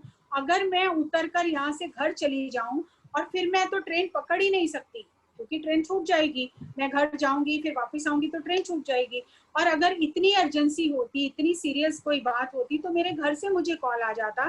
तो मैंने उस टाइम पे आंखें बंद की, आंखें भी नहीं बंद की, आंखें खुली थी और मैंने अपने ब्रेथ को ऑब्जर्व किया कि जो होना है वो डिसाइडेड है, जो नेचर ने करना है, यूनिवर्स ने करना है, वो होना ही है। मुझे बेचैन होकर, घबराकर कुछ भी नहीं करना चाहिए। मैं अपने आप को शांत रखूं, नॉर्मल रखूं, जो होगा वो नेचर अपने आप करेगी, नेचर विल टेक केयर। तो मैं एकदम शांत हो गई और मैंने उनको बोला कि मैं रेलवे स्टेशन तक जाऊंगी, और अगर मुझे फोन आ गया तो वापस तो मैं रेलवे स्टेशन से भी आ ही सकती हूँ ना, और अगर मुझे फोन नहीं आया इसका मतलब मेरा घर रहना जरूरी नहीं है, इतना अर्जेंसी नहीं है, तो मैं आपके साथ चलूंगी। तो वाकई में ही मुझे घर से फोन नहीं आया और मैं देहरादून चली गई। और जब पत्री सर से बात करने का मौका मिला तो उन्होंने पत्री सर से ये एक्सपीरियंस शेयर किया कि जस्सी मैडम को जो हमने रूप देखा है रास्ते में, हम बहुत हैरान हैं कि इतनी बड़ी खबर सुन के ये स्टेबल कैसे रही और इन्होंने ये डिसीजन कैसे लिया कि मैं घर नहीं जाऊंगी, क्योंकि कोई भी घबरा जाएगा इतनी बड़ी बात सुनकर। तो पत्री सर ने बोला कि she is a master, grand master. तो मैंने सर को बोला मास्टरी वास्टरी तो मेरी निकल गई थी एक ही बार में, जब मेरी दिल की धड़कन तेज हो गई थी, मेरा पूरा सिस्टम डिस्टर्ब हो गया था और मैंने कहा कि मैं वापस घर जाऊंगी नेक्स्ट स्टेशन से, तो मास्टरी तो उसी समय बाहर आ गई थी सारी मेरी। ये तो अचानक मुझे याद आ गया कि जो होना है वो होना है, मैं घबरा क्यों रही हूँ, मेरे अंदर इतनी उथल पुथल क्यों हो रही है। तो मैंने उसको शांत करने के लिए ब्रेथ को ऑब्जर्व किया और मुझे लगा मुझे नहीं जाना चाहिए, और जब मुझे घर से फोन आएगा तो चाहे मुझे ट्रेन से उतर कर जाना पड़े मैं चली जाऊंगी, लेकिन अभी नहीं जाऊंगी। तो पत्री सर ने ये बताया कि जब आप अपने हायर सेल्फ को सरेंडर कर देते हो तो आपका हायर सेल्फ आपकी हेल्प करने के लिए आ जाता है। जबकि मुझे ये भी नहीं पता मैंने हायर सेल्फ से मदद मांगी है, मैंने सिर्फ अपने ब्रेथ को ऑब्जर्व किया और छोड़ दिया, जो यूनिवर्स करेगा अच्छा करेगा। तो this is a very wonderful device, we are already connected with our higher self. सिर्फ हम अपने ब्रेथ को ऑब्जर्व करके हम उस हायर सेल्फ से कनेक्शन बिल्ड कर सकते हैं और उससे विजडम लेकर अपना जीवन जी सकते हैं और जीवन बिल्कुल अद्भुत हो जाएगा। जो हम लॉजिकल माइंड से घबरा कर एकदम से फैसले करते हैं, हम इतना बोझ सिर पर उठा लेते हैं जैसे तो दुनिया हमारे चलाने से ही चल रही है, लेकिन ऐसा नहीं है। ये दुनिया का बोझ हटाकर अपने आप को डिस्ट्रेस कर लो, क्योंकि चलाने वाला ऊपर बैठा हुआ है और हमें भी वही चला रहा है और हमारे अंदर भी उसी की एनर्जी है। हम चारों तरफ उसी की एनर्जी से सराउंडेड हैं हर समय, सिर्फ हमें वो कनेक्शन बिल्ड करते रहना है ताकि उस कनेक्शन से इंफॉर्मेशन पास होती रहे। जैसे हमारे घर में इलेक्ट्रिसिटी वायर है, अगर वो वायर कहीं से कट जाए तो करंट पास नहीं हो सकता। ऐसे ही जब हमारा डिवाइन के साथ में वो कनेक्शन जो कटता तो नहीं है, कटता तो एक ही बार है जब हम शरीर छोड़कर जाते हैं, लेकिन वो जो कनेक्शन है हम रिसीविंग स्टेट में नहीं होते हैं, तो फिर हम लॉजिकल माइंड से जो करते हैं तो हम स्ट्रेस में रहते हैं। तो चिंता की कोई बात नहीं है, आपके चारों तरफ जो भी हो रहा है वो आप उसको छोड़ दो, आप अपने कनेक्शन को बिल्ड करो, क्योंकि सबकी लाइफ की यही स्टोरी है कि यंग एज में जब हम बच्चे होते हैं हमारे पास टाइम होता है, एनर्जी होती है, कुछ करने के लिए पैसा नहीं होता। जब हम थोड़े जवान हो जाते हैं, कमाने लगते हैं, हमारे पास मनी होती है, एनर्जी होती है, लेकिन चीज़ों को करने का टाइम नहीं होता। और जब हम बूढ़े हो जाते हैं हमारे पास टाइम होता है, पैसा होता है, एनर्जी नहीं होती है। इसलिए बचपन से ही हमें बच्चों को ध्यान सिखाना चाहिए, जब उनके पास टाइम है, एनर्जी है, तब वो स्वयं को पहचान लें, स्वयं को जान लें और अपना कनेक्शन स्वयं के साथ में स्ट्रॉन्ग कर लें। तो हमें क्या करना है, हर दिन हमें अपने ही घर में एक थॉट फ्री जोन क्रिएट करना है, जहां पर हम रिलैक्स हो सके, जहां का एनर्जी ऐसा जनरेट हो जाए कि वहां जाते ही हम थॉट फ्री हो जाएं। इसीलिए जब हम एक जगह पर बैठकर ध्यान करते हैं या पिरामिड के नीचे बैठकर ध्यान करते हैं तो धीरे धीरे उस जगह का एनर्जी बिल्ड हो जाता है, और जैसे ही आप उस जोन में एंटर करते हैं तो आप थॉट फ्री हो जाते हैं। जैसे आपने देखा होगा आपके घर में मंदिर होता है, मंदिर होता है तो आप जाने ना अनजाने आप जब भी मंदिर के सामने से निकलते हो आपका सिर झुक जाता है, ऑटोमेटिकली आपकी प्रोग्रामिंग हो गई है कि मंदिर के सामने से मुझे माथा टेक कर निकलना है। कोई आपको याद नहीं कराता, वो आपकी सबकॉन्शियस प्रोग्रामिंग हो गई है। ऐसे ही अगर आप एक थॉट फ्री जोन घर में क्रिएट करते हो और वहां बैठकर ध्यान करते हो तो ऑटोमेटिकली जब आप उस जोन में जाने लगते हो आपके सबकॉन्शियस को कमांड मिल जाती है कि सोचने की जरूरत नहीं है। तो आप अपने लिए एक थॉट फ्री जोन क्रिएट करो जहां बैठकर आप स्वयं को राइट इंफॉर्मेशन दे सको, राइट कमांड दे सको, और ताकि आपके जीवन में चमत्कार होते ही रहे। Thank you, thank you, thank you. Thank you, thank you, thank you Jassi ma'am, बहुत अच्छा। 2 सब्जेक्ट को आपने कवर किया, दोनों बहुत बखूबी किया। वेजिटेरियनिज्म के लिए तो बार बार बोला जाता है, और मेडिटेशन का भी बहुत अच्छे से समझाए। बहुत बहुत थैंक्स। तो फ्रेंड्स, 5:45 हो रहे हैं, मैं आप लोगों को अनम्यूट कर ले रही हूँ। टर्न बाय टर्न आप लोग आप पूछिएगा। यहाँ छत्तीसगढ़, एक मिनट मैम, अपने को अनम्यूट करिए, अनम्यूट करिए। छत्तीसगढ़ में सेशन लेने के लिए ना बहुत ब्रेनस्टॉर्मिंग करनी पड़ती है, क्योंकि ऑलरेडी मेडिटेशन के बारे में मैं बता चुकी थी, हाँ हाँ है ना। सारा हाँ। डिटेल 40 डेज क्यों करना वो सब हो चुका था, तो अब कुछ नया चाहिए था ना। हाँ, तो मुझे भी फिर मजा आता है, बिल्कुल बिल्कुल मेरे बिल्कुल। पास नई इंफॉर्मेशन आती है तो मुझे भी मजा आता है। बिल्कुल, बहुत अच्छा बताया आपने। आप पूछिए, जिनको पूछना है अनम्यूट कर सकते हैं आप अपने आप को। हाँ मीना। हाँ नमस्ते सबको, मेरा नमस्ते और जैसी मैडम को नमस्ते। मैं वेजिटेरियन के अलावा ये भी जानना चाहती हूँ, जस्ट वेजिटेरियन ही होना ठीक है या वेगन, जैसे आजकल वेगन और अनकुक्ड फूड बहुत ज़्यादा यूट्यूब में दिखाया जा रहा है कि ज़्यादा मतलब यानी अनकुक्ड फूड खाएंगे तो ज़्यादा बेटर रहेगा हेल्थ वाइज, स्पिरिचुअल वाइज, तो उसके बारे में आपका क्या कहना है? देखो, चीजों को जनरलाइज नहीं कर सकते हम। Follow your own intuition. अगर आपको रॉ फूड खाने से आपकी बॉडी को अच्छा फील होता है, आपकी बॉडी एनर्जेटिक रहती है, तो आप रॉ फूड ले सकते हो। आप अपनी इंट्यूशन को फॉलो करो, आपकी बॉडी आपको बताएगी उसे क्या चाहिए क्या नहीं चाहिए। नहीं, क्योंकि रिसेंटली मैंने नहीं, आप दूसरों को देखकर कॉपी मत करो, उनको कॉपी मत करो। You go with your bodies need, उसको क्या चाहिए। अगर आपकी बॉडी मिल्क प्रोडक्ट को रिजेक्ट कर रही है तो छोड़ दो। जैसे मैं आपको बताऊं कि मुझे पनीर बहुत ही पसंद था, दूध में रोज दूध पीती थी, रोज मैं दूध पीती थी रोज, और मुझे पनीर बहुत पसंद था और रसगुल्ला बहुत पसंद था। मतलब मिल्क प्रोडक्ट में जो भी चीजें होती है मुझे बहुत पसंद थी। लेकिन अभी ये लॉकडाउन के टाइम में जब मेरा बॉडी का इंटरनल बहुत सारा चेंजेस हुआ तो मैं नहीं खा पा रही हूँ। लेकिन मैं चाय भी मैंने बहुत टाइम तक छोड़ी रखी, 1 साल तक मैंने चाय नहीं पी। लेकिन फिर मुझे बॉडी को लगा कि मुझे चाय पीनी है, तो मैंने थोड़ी चाय फिर लेनी शुरू कर दी। You go with your body's intuition. सब लोग कर रहे हैं, मुझे करना है ऐसा नहीं। आपकी बॉडी अपने आप चीजों को रिजेक्ट करना शुरू कर देगी। जो चीज बॉडी रिजेक्ट कर रही है, अभी लोग कहते हैं रॉ फूड खाना चाहिए, और मैंने ट्राई करके देखा, मैं खाती हूँ तो मेरे डाइजेस्ट नहीं हो पा रहा है। नहीं, वो तो एज वाइज गैस नहीं, it is not. Just listen to your body, don't go with the information. जो मैं आपको बता रही हूँ, इंफॉर्मेशन के साथ मत जाओ। अगर आपकी बॉडी वो चीज एक्सेप्ट कर रही है, आपको लगता है आपको वीगन होना चाहिए, गो विद दैट। क्योंकि यूट्यूब पे मैंने बहुत सारे ऐसे Neal Barnard, madam, don't go with the information, go with your inner intuition. आपकी बॉडी को क्या चाहिए उसको देखो आप। जी वो भी फॉलो योर इनर केमिस्ट्री। अगर आपको अपने आप बॉडी रिजेक्ट करना शुरू कर देती है, आपको उसकी चिंता करने की जरूरत नहीं है। हम क्या है, बाहर से इंफॉर्मेशन डाल रहे हैं बॉडी के ऊपर में। आपकी बॉडी अपनी आप चीजों, अभी मैं बता रही हूँ आपको, मुझे इतनी चीजें पसंद थी, कई चीजें तो मुझे लगता था बहुत ही क्रेविंग थी उनके लिए कि पनीर, मतलब बस पनीर तो पंजाबियों को चाहिए ही चाहिए। लेकिन अभी तो पनीर मैं देख भी नहीं पा रही हूँ, क्योंकि नहीं ले रही है, बॉडी रिजेक्ट कर रही है। दूध मैंने कितने टाइम से दूध नहीं पिया है। मैं वीगन नहीं बनी हूँ, लेकिन ऑटोमेटिकली वो चीजें बॉडी नहीं ले रही है।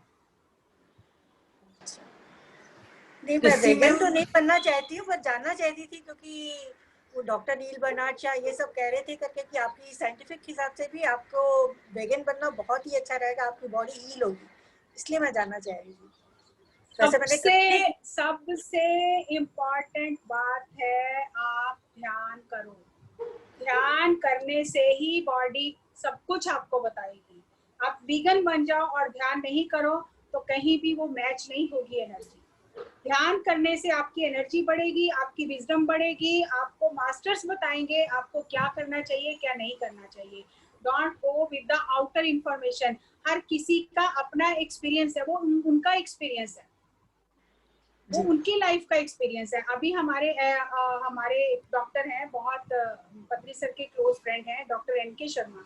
उन्होंने एक बुक लिखी है, milk is a silent killer, और वो बताते हैं कि रॉ फूड खाने से और मिल्क प्रोडक्ट नहीं लेने से बॉडी कितना सही तरीके से काम करती है। इट इज गुड, अगर आप कर पाते हो आप करो, इट इज गुड। लेकिन मैं आपको ये नहीं कह रही हूँ कि ऐसा ही करो, मैं उसमें हाँ या ना कुछ नहीं कर रही हूँ। मैं तो ये कह रही हूँ लिसन टू योर बॉडी, आपकी बॉडी ज्यादा बेटर जानती है आपके लिए क्या सही है। Thank you ma'am. सबसे जैसी जरूरी मैम, बात है जैसी ध्यान ध्यान ध्यान ध्यान ध्यान ध्यान ध्यान। नहीं, जैसे मैं बता रही हूँ, मैं 2 महीने पहले रॉ फूड खाना शुरू की थी क्योंकि मैंने वो बुक पढ़ा था एनर्जी कोर्स सुई मोटर की, 500 पेजेस की है, मुझे बेहतरीन लगी थी और मुझे एकदम दीवानापन आ गया कि मुझे 80% रॉ फूड खाना है।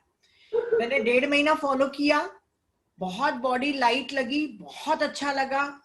पर 1.5 महीने के बाद पता नहीं क्यों मेरी बॉडी खाने को मांगने लग गई, तो मेरे ख्याल से 20 दिन से मैं कुक्ड फूड खा रही हूँ। मैडम, हम पिछली बार हमने एक सेशन लिया था, वी आर स्पिरिचुअल बीइंग्स, है ना, ह्यूमन एक्सपीरियंस लेने के लिए आते हैं यहाँ पर।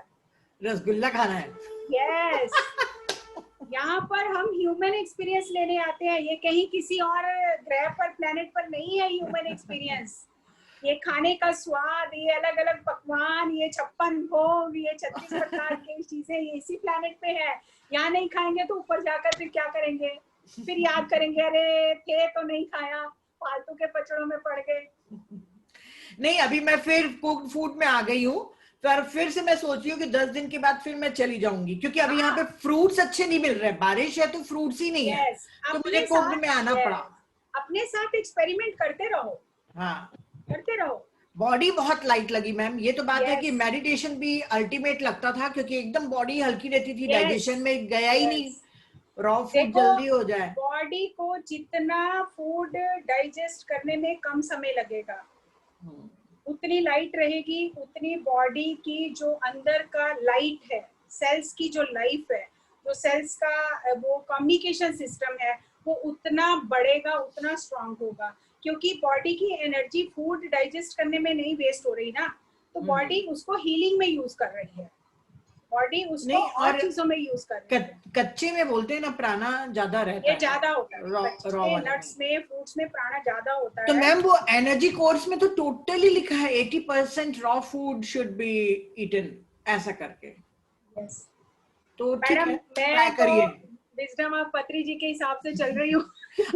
सर वेगन हो गए हैं क्या? मेरे को सुना ही आया था। मैंने इंटरव्यू में देखा था, पत्री से उनकी डॉटर परी के साथ में इंटरव्यू में था, तो वो उनसे कह रही थी कि मैंने सुना है आपने क्या कहते हैं मज की बटर छाछ को बोलते हैं ना, कि आपने आज अपनी छाछ नहीं पी है। तो बोले हाँ मैं उसके साथ बिना पिए रहना सीख रहा हूँ। तो मुझे सुन के बड़ा अच्छा लगा था करके, कि ये आश्चर्य भी लगा था करके, क्योंकि हम तेलुगु लोगों को मतलब फर्स्ट छाछ पीना मतलब मजगी ताकतवा ऐसे बोलते करके, किसी गेस्ट को हम पानी नहीं या शरबत नहीं, छाछ ही हम लोग ऑफर करते हैं। तो उन्होंने कहा मैंने छोड़ दिया है। तो सर ने छोड़ा था, अभी फिर मैंने सुना कि सर ने फिर शुरू किया। गुड 40 डेज तक उन्होंने छोड़ दिया था। इसलिए मेरे मन में तो आ रहा था कि जब पत्री सर छोड़ रहे हैं, ये सब छोड़ रहे हैं, और मैंने सुना भी है नील बर्नार्ड डॉक्टर को सुना था कि वो बोल रहे थे कि साइंटिफिक हिसाब से बहुत ही अच्छा रहता है, हमारी बॉडी अच्छे से हील करती है। इसलिए मुझे डाउट आया और आपसे पूछा। चलिए ठीक है, पर वैसे अपनी बॉडी का इंट्यूशन फॉलो करना ज्यादा बेटर है मुझे लगता है। Follow your intuition. Thank you Meena ji. Thank you. हाँ, और पिंकी एक्सपेरिमेंट करके देखिए। ये तो बात है कि रॉ फूड्स खाने से, लाइट फूड खाने से हमारा बॉडी बहुत, अभी आप देखो, आप अगर जैसे राइस खाते हैं या रोटी खाते हैं, तो रोटी डाइजेस्ट होने में टाइम लेती है और राइस इजीली डाइजेस्ट हो जाती है ना। इसीलिए बीमार को क्या देते हैं? खिचड़ी देते हैं ना। जल्दी डाइजेस्ट हो जाएगी। हाँ वीना जी बोलिए। हेलो, मैं पिंकी बोल रही हूँ। हाँ पिंकी बोलो। हेलो हाँ बोलिए पिंकी। पिंकी बोलो, नहीं दे रहा है। हाँ बोलो बेटा। हाँ मैम, जैसे मैम को दिखाना था मैम, मैं इस रूम में करती मेडिटेशन, तो यही दिखाना था। यहाँ पे बैठ के मैं, ये जो चेयर है ना, ये चेयर है मैम, इस रूम में बैठ के आपने कहा ना एक जोन बना लो, आपने कहा ना एक जोन बना लो, तो ये चेयर है, यहाँ पे बैठ के मेडिटेशन करती हूँ मैं। गुड। ये ठीक है ना? इनिशियली बहुत ठीक है हेल्प ना? होती है, इनिशियल स्टेजेस में इससे बहुत हेल्प होती है। बाद में तो आप कहीं भी बैठ के कर सकते हो, क्योंकि आप खुद ही एक पिरामिड बन जाते हो। तो जहाँ आप बैठते हो वहाँ एनर्जी हो जाती है। और पहले इस रूम में करती थी, पर ये मेरे आने जाने वाला रूम है सबका, मैं इसी रूम में करती हूँ, तो मुझे इस रूम में थोड़ा वो फील होता है, मतलब सारे काम भी इसी रूम में बैठ के करती हूँ। हाँ ठीक तो है। सब काम भी इसी रूम में बैठ के नहीं नहीं नहीं, इसी नहीं रूम में ऐसा करती हूँ मैं। ऐसा कुछ नहीं है पिंकी, वो जो कहना चाह रही है मैं समझ रही हूँ मैम।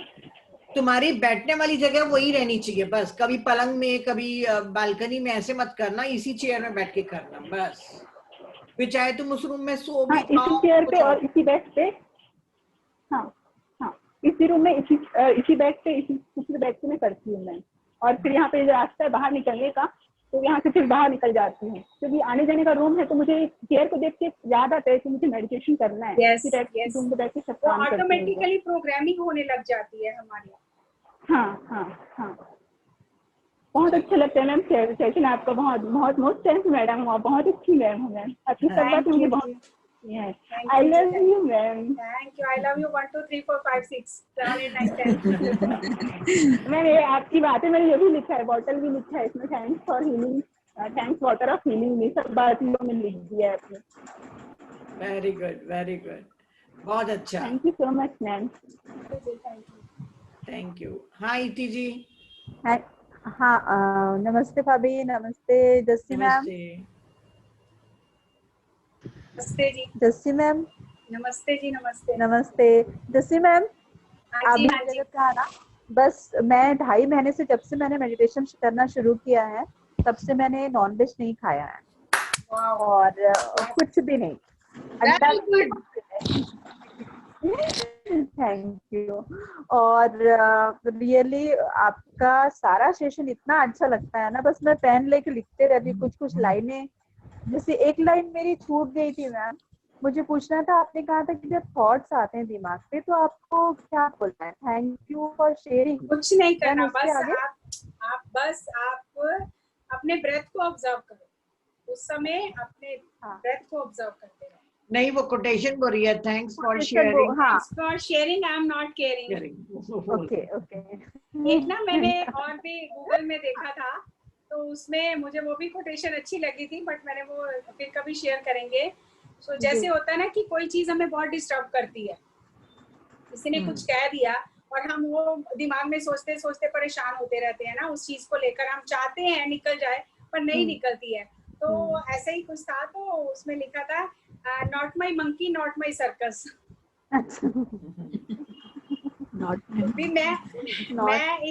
मैं इस सर्कस में पार्टिसिपेट नहीं कर रही हूँ, not my monkey not my circus.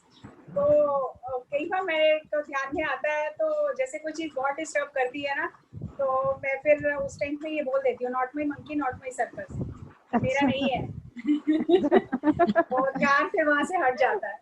तो ये जो thanks for sharing, I am not caring, ये ऐसा नहीं है कि आप इसको रटते रहो, कभी कभार ऐसा जोवियली जब थॉट नहीं छोड़ रहे तो कह देते हैं thanks for sharing, I am not caring. Thank you ma'am, thank you so much. Thank you ma'am, love you Jassi ma'am. इतनी तुम तो आज बहुत खुश कर दिए, बैनर्जी होके वेजिटेरियन। अरे यार, थैंक यू भाभी, थैंक यू। आगे हक करती तुमको। बिल्कुल बिल्कुल, वो लॉकडाउन खत्म होगा तब करेंगे अब। बिल्कुल बिल्कुल बिल्कुल। Thank you. नमस्ते नीता बहन। नमस्ते जस्सी भाभी जी। नमस्ते, बताइए। सेशन तो बहुत अच्छा लगता है, मेरे को तो अपनी मोबाइल रखने की नीचे इच्छा नहीं होती है। और मंडे सुन के तो मैं नाचने लगती हूँ आपका सेशन सुन के। मैं खुद नाचने लगती हूँ कि आज छत्तीसगढ़ जाना है। अरे वाह, क्या बात है। बहुत अच्छा सेशन था आपका, बहुत। मैं सही बता रही हूँ आपको, इतना बढ़िया फ्लो बनता है ना, मैं बाद में मैं खुद हैरान हो जाती हूँ, मैंने वो चीजें सोची भी नहीं होती हैं। मेरे को समझ नहीं आता कि आप ऐसे कितना अच्छे से बोल लेती हैं, रुकती नहीं है। हम तो भूल जाएंगे क्या बोलना है, और आप इतने अच्छे से समझाते हैं, सुनते रहो ऐसा लगता है। आप सब लोगों का एनर्जी ना वो ऐसा फ्लो बना देता है कि मैं खुद समझ नहीं आती है मुझे कि ये क्या क्या हो रहा है।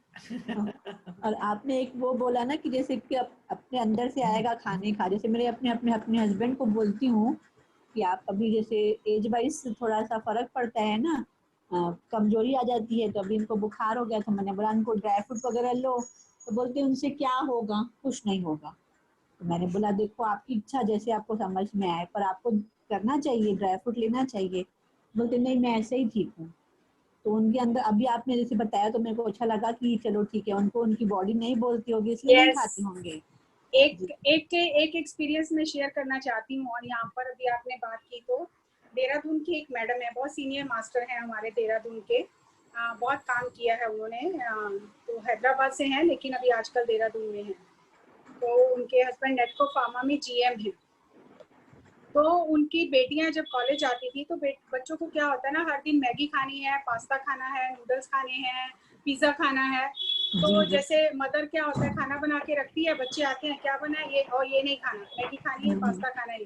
तो क्या होता है मतलब एक ना अननेसेसरली वो वार सी हो जाती है कि बच्चा कहता है ये नहीं खाऊंगा, माँ कहती है मैंने खाना बनाया है, खाना है खाना है। तो रोज यही होता था।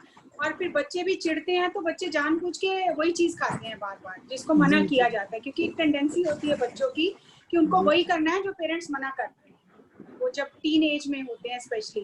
तो वो कहने लगी, मैंने ध्यान किया और मैंने मास्टर्स को कहा मेरी हेल्प करो, मैं ध्यानी हूँ, मेरी बेटियां ध्यान करती हैं, फिर हम हमारे बीच में ये हर दिन क्या चलता रहता है, क्या बात है, मैं कैसे इसको सॉल्व करूं।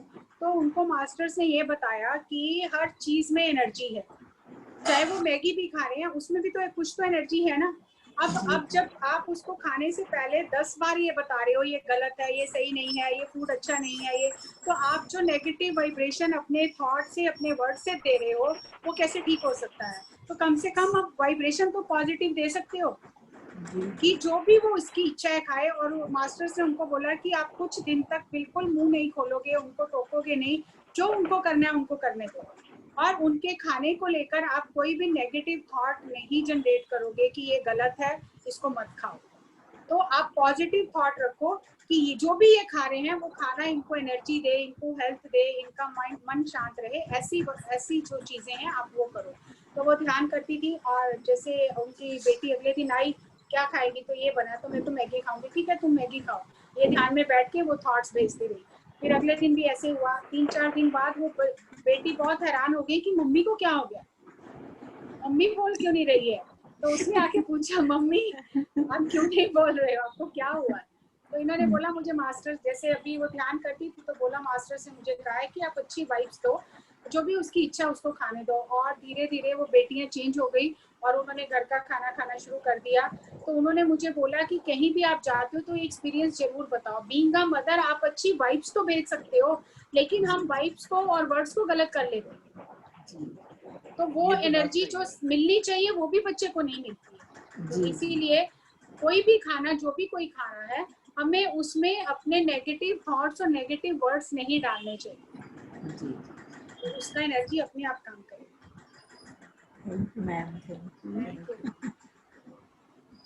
और कुसुम जी, आपने अनम्यूट किया अपने को। कुसुम जी। हाँ जी हाँ जी, नमस्ते नीता मैम, नमस्ते जस्सी नमस्ते। मैम। हाँ, मैं जस्सी मैम से तो मैं ना बहुत ज्यादा जेलस हूँ, वो इतनी अच्छी कैसे हैं। नीता मैम से मैं पहले से ही हूँ क्योंकि उन्होंने मुझे जोड़ा है। और मैं ये पूछना चाह रही थी कि हम तो पूरी फैमिली, हम मारवाड़ी हैं तो हम पूरी फैमिली वेजिटेरियन है और मेरी दोनों बेटियां भी वेजिटेरियन हैं, पर मेरे दोनों दामाद वो नॉन वेज है और मैं चाहती हूँ कि वो छोड़े। मैं उनको थोड़ा थोड़ा करके बोलती भी हूँ पर वो मुझे उल्टा समझा देती है कुछ, तो मैं चाहती हूँ कि वो भी छोड़े और कैसे छुड़वाऊँ, मैं ये जानना चाहती हूँ। देखो, जब तक वो ध्यान नहीं करेंगे ना वो जागरूकता आएगी नहीं, और बार बार कहने से लोग ना चिढ़ भी जाते हैं। आपने समझा दिया, आपने कह दिया, बस बहुत है। आपने समझा दिया, आपने कह दिया, जब उनका समय आएगा छूट जाएगा। या ऐसा भी होता है कि अगर लोग ध्यान करना शुरू करते हैं, वो नॉन वेजिटेरियन होते हैं, लेकिन ध्यान करने से कुछ ही समय में उनकी जागरूकता इतनी बढ़ जाती है कि उनका फिर छूट जाता है। ऐसे बहुत मास्टर्स हैं जिन्होंने ध्यान में आने के 4, 6, 8 महीने बाद छोड़ा है। मैंने 3 साल बाद छोड़ा था, देखो और वो भी पथरी से छुड़वाए थे। ये लो। थैंक यू और ma'am, thank you so much. हाँ, मैं तुमको बताऊं कुसुम, मेरा बेटा प्योर नॉन वेजिटेरियन है, मतलब समझ गया, उसको डेली चाहिए, अमेरिका में रहता है। उसको मैंने शुरू में 3-4 बार बोला और अब मैं नहीं बोलती हूँ, क्योंकि मुझे मालूम है जैसे मैम जिस दिन उसको छोड़ना होगा वो छोड़ेगा। आजकल के बच्चों को बार बार समझाने से वो चिढ़ते हैं हमसे। Yes exactly. तो मैं बिल्कुल नहीं बोलती, आप कुसुम एक्सेप्ट करो, उनकी लाइफ है, उनकी जर्नी है, उनको जो उनके सोल का प्लान है। हाँ, और आपने बोल दिया, मैं भी बोल दी हूँ, 3-4 बार उसको समझा दिया, बस आपका काम हो गया। हाँ, इतना ही है। मैंने तो नॉनवेज नीता भाभी के कहने पर छोड़ा है। जब जगन्नाथ मंदिर में आपने क्लास लेने आए थे, हाँ जगन्नाथ मंदिर में क्लास लेने आई थी नीता भाभी, आप याद है आपको? हाँ, मैं कई बार गई, मेरे को याद नहीं है मैं कब पहली बार 40 दिन का जब दूसरा जब भी अच्छा दूसरा वाला, हाँ, दूसरे वाले में जब आप पहली बार मैंने आपको देखा था, आपको पहली बार ही बहुत अच्छे लगे थे, और उसके बाद आपने नॉनवेज के ऊपर इतना अच्छा बोला था, तो मैंने नॉनवेज तो उसी समय छोड़ दिया था। अंडा खाती हूँ, अंडा छोड़ने की इच्छा नहीं हो रही है। नहीं, उसको भी छोड़ दो किरण, कंचन छोड़ दो। हाँ जी। तुमको मालूम है रायपुर में सबसे ज्यादा अंडे मैं ही खरीदती थी, है ना? ऐसा? हाँ, परंतु एग में भी, एग को भी छोड़ दो कंचन, वो भी क्यों कर रहे हो, है ना? जी। और लॉकडाउन खत्म होगा तो तेरे को भी आके हक करूंगी। परसों माही बोल रही, थैंक यू। परसों माही बोल रही थी, मम्मी आप अंडा भी छोड़ती हो क्या? वाली नहीं, अभी तो गणेश चल रहे हैं, फिर श्राद्ध चल रहे हैं, मतलब ये तो अभी खाएंगे नहीं। और मैं अंडा और चिकन मटन तो बहुत शौक से खाती थी। अच्छा, श्राद्ध में नहीं खाना, गणेश जी के में नहीं खाना, तो बाकी दिन भगवान के नहीं है क्या रे? हैं? बाकी दिन भगवान के भी हैं। मत खाओ। हम तो आपको सजेस्ट करेंगे कि इतनी सिर्फ जीभ के थोड़े से स्वाद के लिए, सिर्फ एक स्वाद 2 मिनट रहता है हमारे मुंह में, सलाइवा में घुलता है, फिर पेट के अंदर, यहाँ के बाद तो हमको मालूम भी नहीं कि हमने क्या खाया। सिर्फ ये मुंह के स्वाद के लिए नॉनवेज मत खाइए, चाहे वो एग हो। प्लीज कंचन, डबल चप्पी पाएंगे तेरे को। ठीक है, थैंक यू। आपसे तो मिलने के लिए बहुत बेचैन है। हाँ, बस तो आप उधर सेशन नहीं ले रहे हो क्या ममता प्राइमेरी? नहीं, कहीं पे भी नहीं जा रहे हैं, मैं घर से ही नहीं निकल रही हूँ। अच्छा। क्योंकि ग्रैंडसन वगैरह आता है ना, तो बहुत प्रिकॉशन लेके हम लोग घर में बैठे रहते हैं। और चाय नहीं बनाई, दूध अब भी गर्म करूंगा। रुचिका? हाँ जी मैम, नमस्ते नीता मैम, नमस्ते जैसी मैम। मुझे मेरी एग्जाम पता है कब हुई थी? जब मेरी एंगेजमेंट हुई 84 में। हाँ। तो सबसे पहले जब एंगेजमेंट में हमारे ससुराल वाले आए, तो मेरे ससुर ने मुझसे सबसे पहला क्वेश्चन ये किया कि आप नॉनवेज लेते हो क्या? तो मैंने कहा नहीं। तो बोले कब आप लोग तो लेते थे? तो मैंने कहा कि नहीं, मुझे 1 ईयर हुआ है, मेरी मदर ने ब्रह्मा कुमारी ज्वाइन करी तो मैंने उनके साथ छोड़ दिया। तो उन्होंने क्लैप करी मेरे लिए। बाकी उन्होंने ये नहीं पूछा कि आप कहाँ तक पढ़े लिखे हो, आपको सिलाई और बुनाई आती है कि नहीं, पर उनका बस एक ही क्वेश्चन था, वो क्लियर हो गया तो वो खुश हो गए। क्योंकि उन्होंने कभी नहीं लिया था नॉनवेज, मतलब जब से वो बॉर्न हुए। तो हमारी एग्जाम तब से ही स्टार्ट हो गई थी, और हमने मतलब बहुत इजीली छोड़ दिया था। ऐसा नहीं कि अरे ले रहे हैं और छोड़ दिया, ऐसा कुछ भी फीलिंग्स नहीं आई। अच्छा, रुचिका वीडियो क्यों नहीं ऑन है? काले काले दीवार करती हूँ, भूल। अरे ऐसे यार, हम लोग काला काला दीवार से बात कर रहे हैं। जैसी मैम क्या सोच रही है कि रुचिका बैठी है, इतना ब्यूटीफुल चेहरा दिया है यार भगवान ने। मैम थोड़ा वो आज तो तबीयत ठीक नहीं है। तब भी सुंदर हो, चलो खोलो। हाँ मैम खोल रही हूँ, पता नहीं कहाँ चला गया। जैसी मैडम को देख के खुश हो जाओगे आप। 1 मिनट में जैसी मैम को थोड़ा सा कुछ बोल दो नीता। हाँ जी, बिल्कुल बिल्कुल ममता जी। जैसी ma'am, wonderful session, thank you so much. आप खुद भी बहुत वंडरफुल, सेशन भी वंडरफुल, आपकी वाणी भी वंडरफुल, एवरीथिंग इज वंडरफुल। और सुनने वाले भी वंडरफुल। हाँ, सुनने वाले भी वंडरफुल। सुनने वाले वंडरफुल, दीदी wonderful, Neeta ma'am and Mamta ma'am also are wonderful. हाँ भाई बोलो, बुलाने वाले भी वंडरफुल। ममता मैम ने तो हमें ममता मैम ने तो हमें सुबह सुबह सुबह बहुत सुबह, हाँ प्यारी चीज दे दी मेडिटेशन की, और क्या चाहिए। आजकल मॉर्निंग मेडिटेशन भी चल रहा है जैसी मैम, ममता भाभी ले रही है हाँ, morning में। मैंने देखा, मैसेज देखा मैंने। ऊर्जा से देखो भरपूर। ये जो सर ने हम सबको लगा दिया है ना जूम में, हाँ कितना जरूरी है आपको पता चलेगा। जो लोग इधर ध्यान में लगे हुए हैं, जूम सेशन ले रहे हैं, स्प्रेडिंग कर रहे हैं, जूम मीटिंग्स अटेंड कर रहे हैं, उनके दिमाग पे बाहर की चीजों का प्रभाव हाँ। नहीं पड़ रहा है। बिल्कुल बिल्कुल। और जो लोग ये नहीं करके न्यूज में इधर उधर की खबरों में उलझे हुए हैं ना, उनके ऊपर इसका इतना प्रभाव पड़ रहा है, जाने अनजाने वो डर अंदर जाते जा रहा है। बिल्कुल और आप बिल्कुल। देखो कि अभी हमें पता है सुबह पत्री सर ध्यान हिंदुस्तान में आएंगे, फिर यहाँ पर आएंगे, फिर शाम को वहां जाएंगे, तो हम मीटिंग्स में जाते रहते हैं, सेशंस होते रहते हैं। अब जैसे मैं भी हूँ, अब रात को मेरा गुजरात में सेशन है वाक शुद्धि के ऊपर, फर्स्ट जो हमारा चैप्टर था। मैम वो कितने बजे है? 9 से 11 बजे तक है। ओके मैम, नीता मैम मुझे लिंक भेजिएगा। हाँ जैसे मैम मुझे अच्छा मेरे पास तो होगी, मास्टर ऑफ इंडिया में आता है, मैं देख लूंगी ना। तो अभी जैसे मैंने वाक शुद्धि पे सेशन लिया, यहाँ पर लिया, लुधियाना में लिया, तो मेरे साथ क्या है ना कि जब तक मास्टर्स मुझे कोई नई चीज नहीं बताते ना, तो मुझे मजा नहीं आता। तो एक ही सब्जेक्ट पे अगर मुझे 10 बार बोलना पड़े ना, तो मुझे 10 चीजें नहीं मिल जाती हैं। बिल्कुल सही। जैसे मैम अभी हम लोग के 4 चल रहे हैं, जैसे मैम 5, नीता 2 ले रही है रात को, और अभी, और मैं सुबह लेती हूँ, कंचन बच्चों का लेती है, और शोभा जी ने भी चालू करा है रात को 10:30 से 11:30। तो ऐसे 5 जूम सेशन चल रहे हैं छत्तीसगढ़ के, हमारे 5 जूम सेशन चल रहे हैं मैडम। ये बहुत जरूरी है आज के समय। छत्तीसगढ़ की जय हो। Thank you. नमस्ते। से बढ़िया आज के समय में ये बहुत जरूरी है कि हमारा जो मन है, हमारा जो दिमाग है, वो राइट इंफॉर्मेशन में लगा रहे, रॉन्ग इंफॉर्मेशन में ना जाए। अगर आपके पास जूम का 2 घंटे 2.5 घंटे का टाइम नहीं है, तो आप इस समय में क्या करोगे? इधर उधर की बात कोई कानों में पड़ जाएगी, व्हाट्सएप में कोई न्यूज आ जाएगी, कोई न्यूज। अभी मैं इतना लेक्चर, इतना बातें करती हूँ ना, मेरे घर में मैक्सिमम टाइम पे फुल वॉल्यूम में न्यूज, टीवी, ये सब चलता रहता है, और मैं अंदर से लॉक करके बैठी रहती हूँ। तो मैं मेरे हस्बैंड तो मैम जर्नलिस्ट है। कुछ लगाती हूँ मैम मेरे हस्बैंड जर्नलिस्ट है, तो दिन भर न्यूज ही चलती रहती है। हाँ चलती रहती है ना।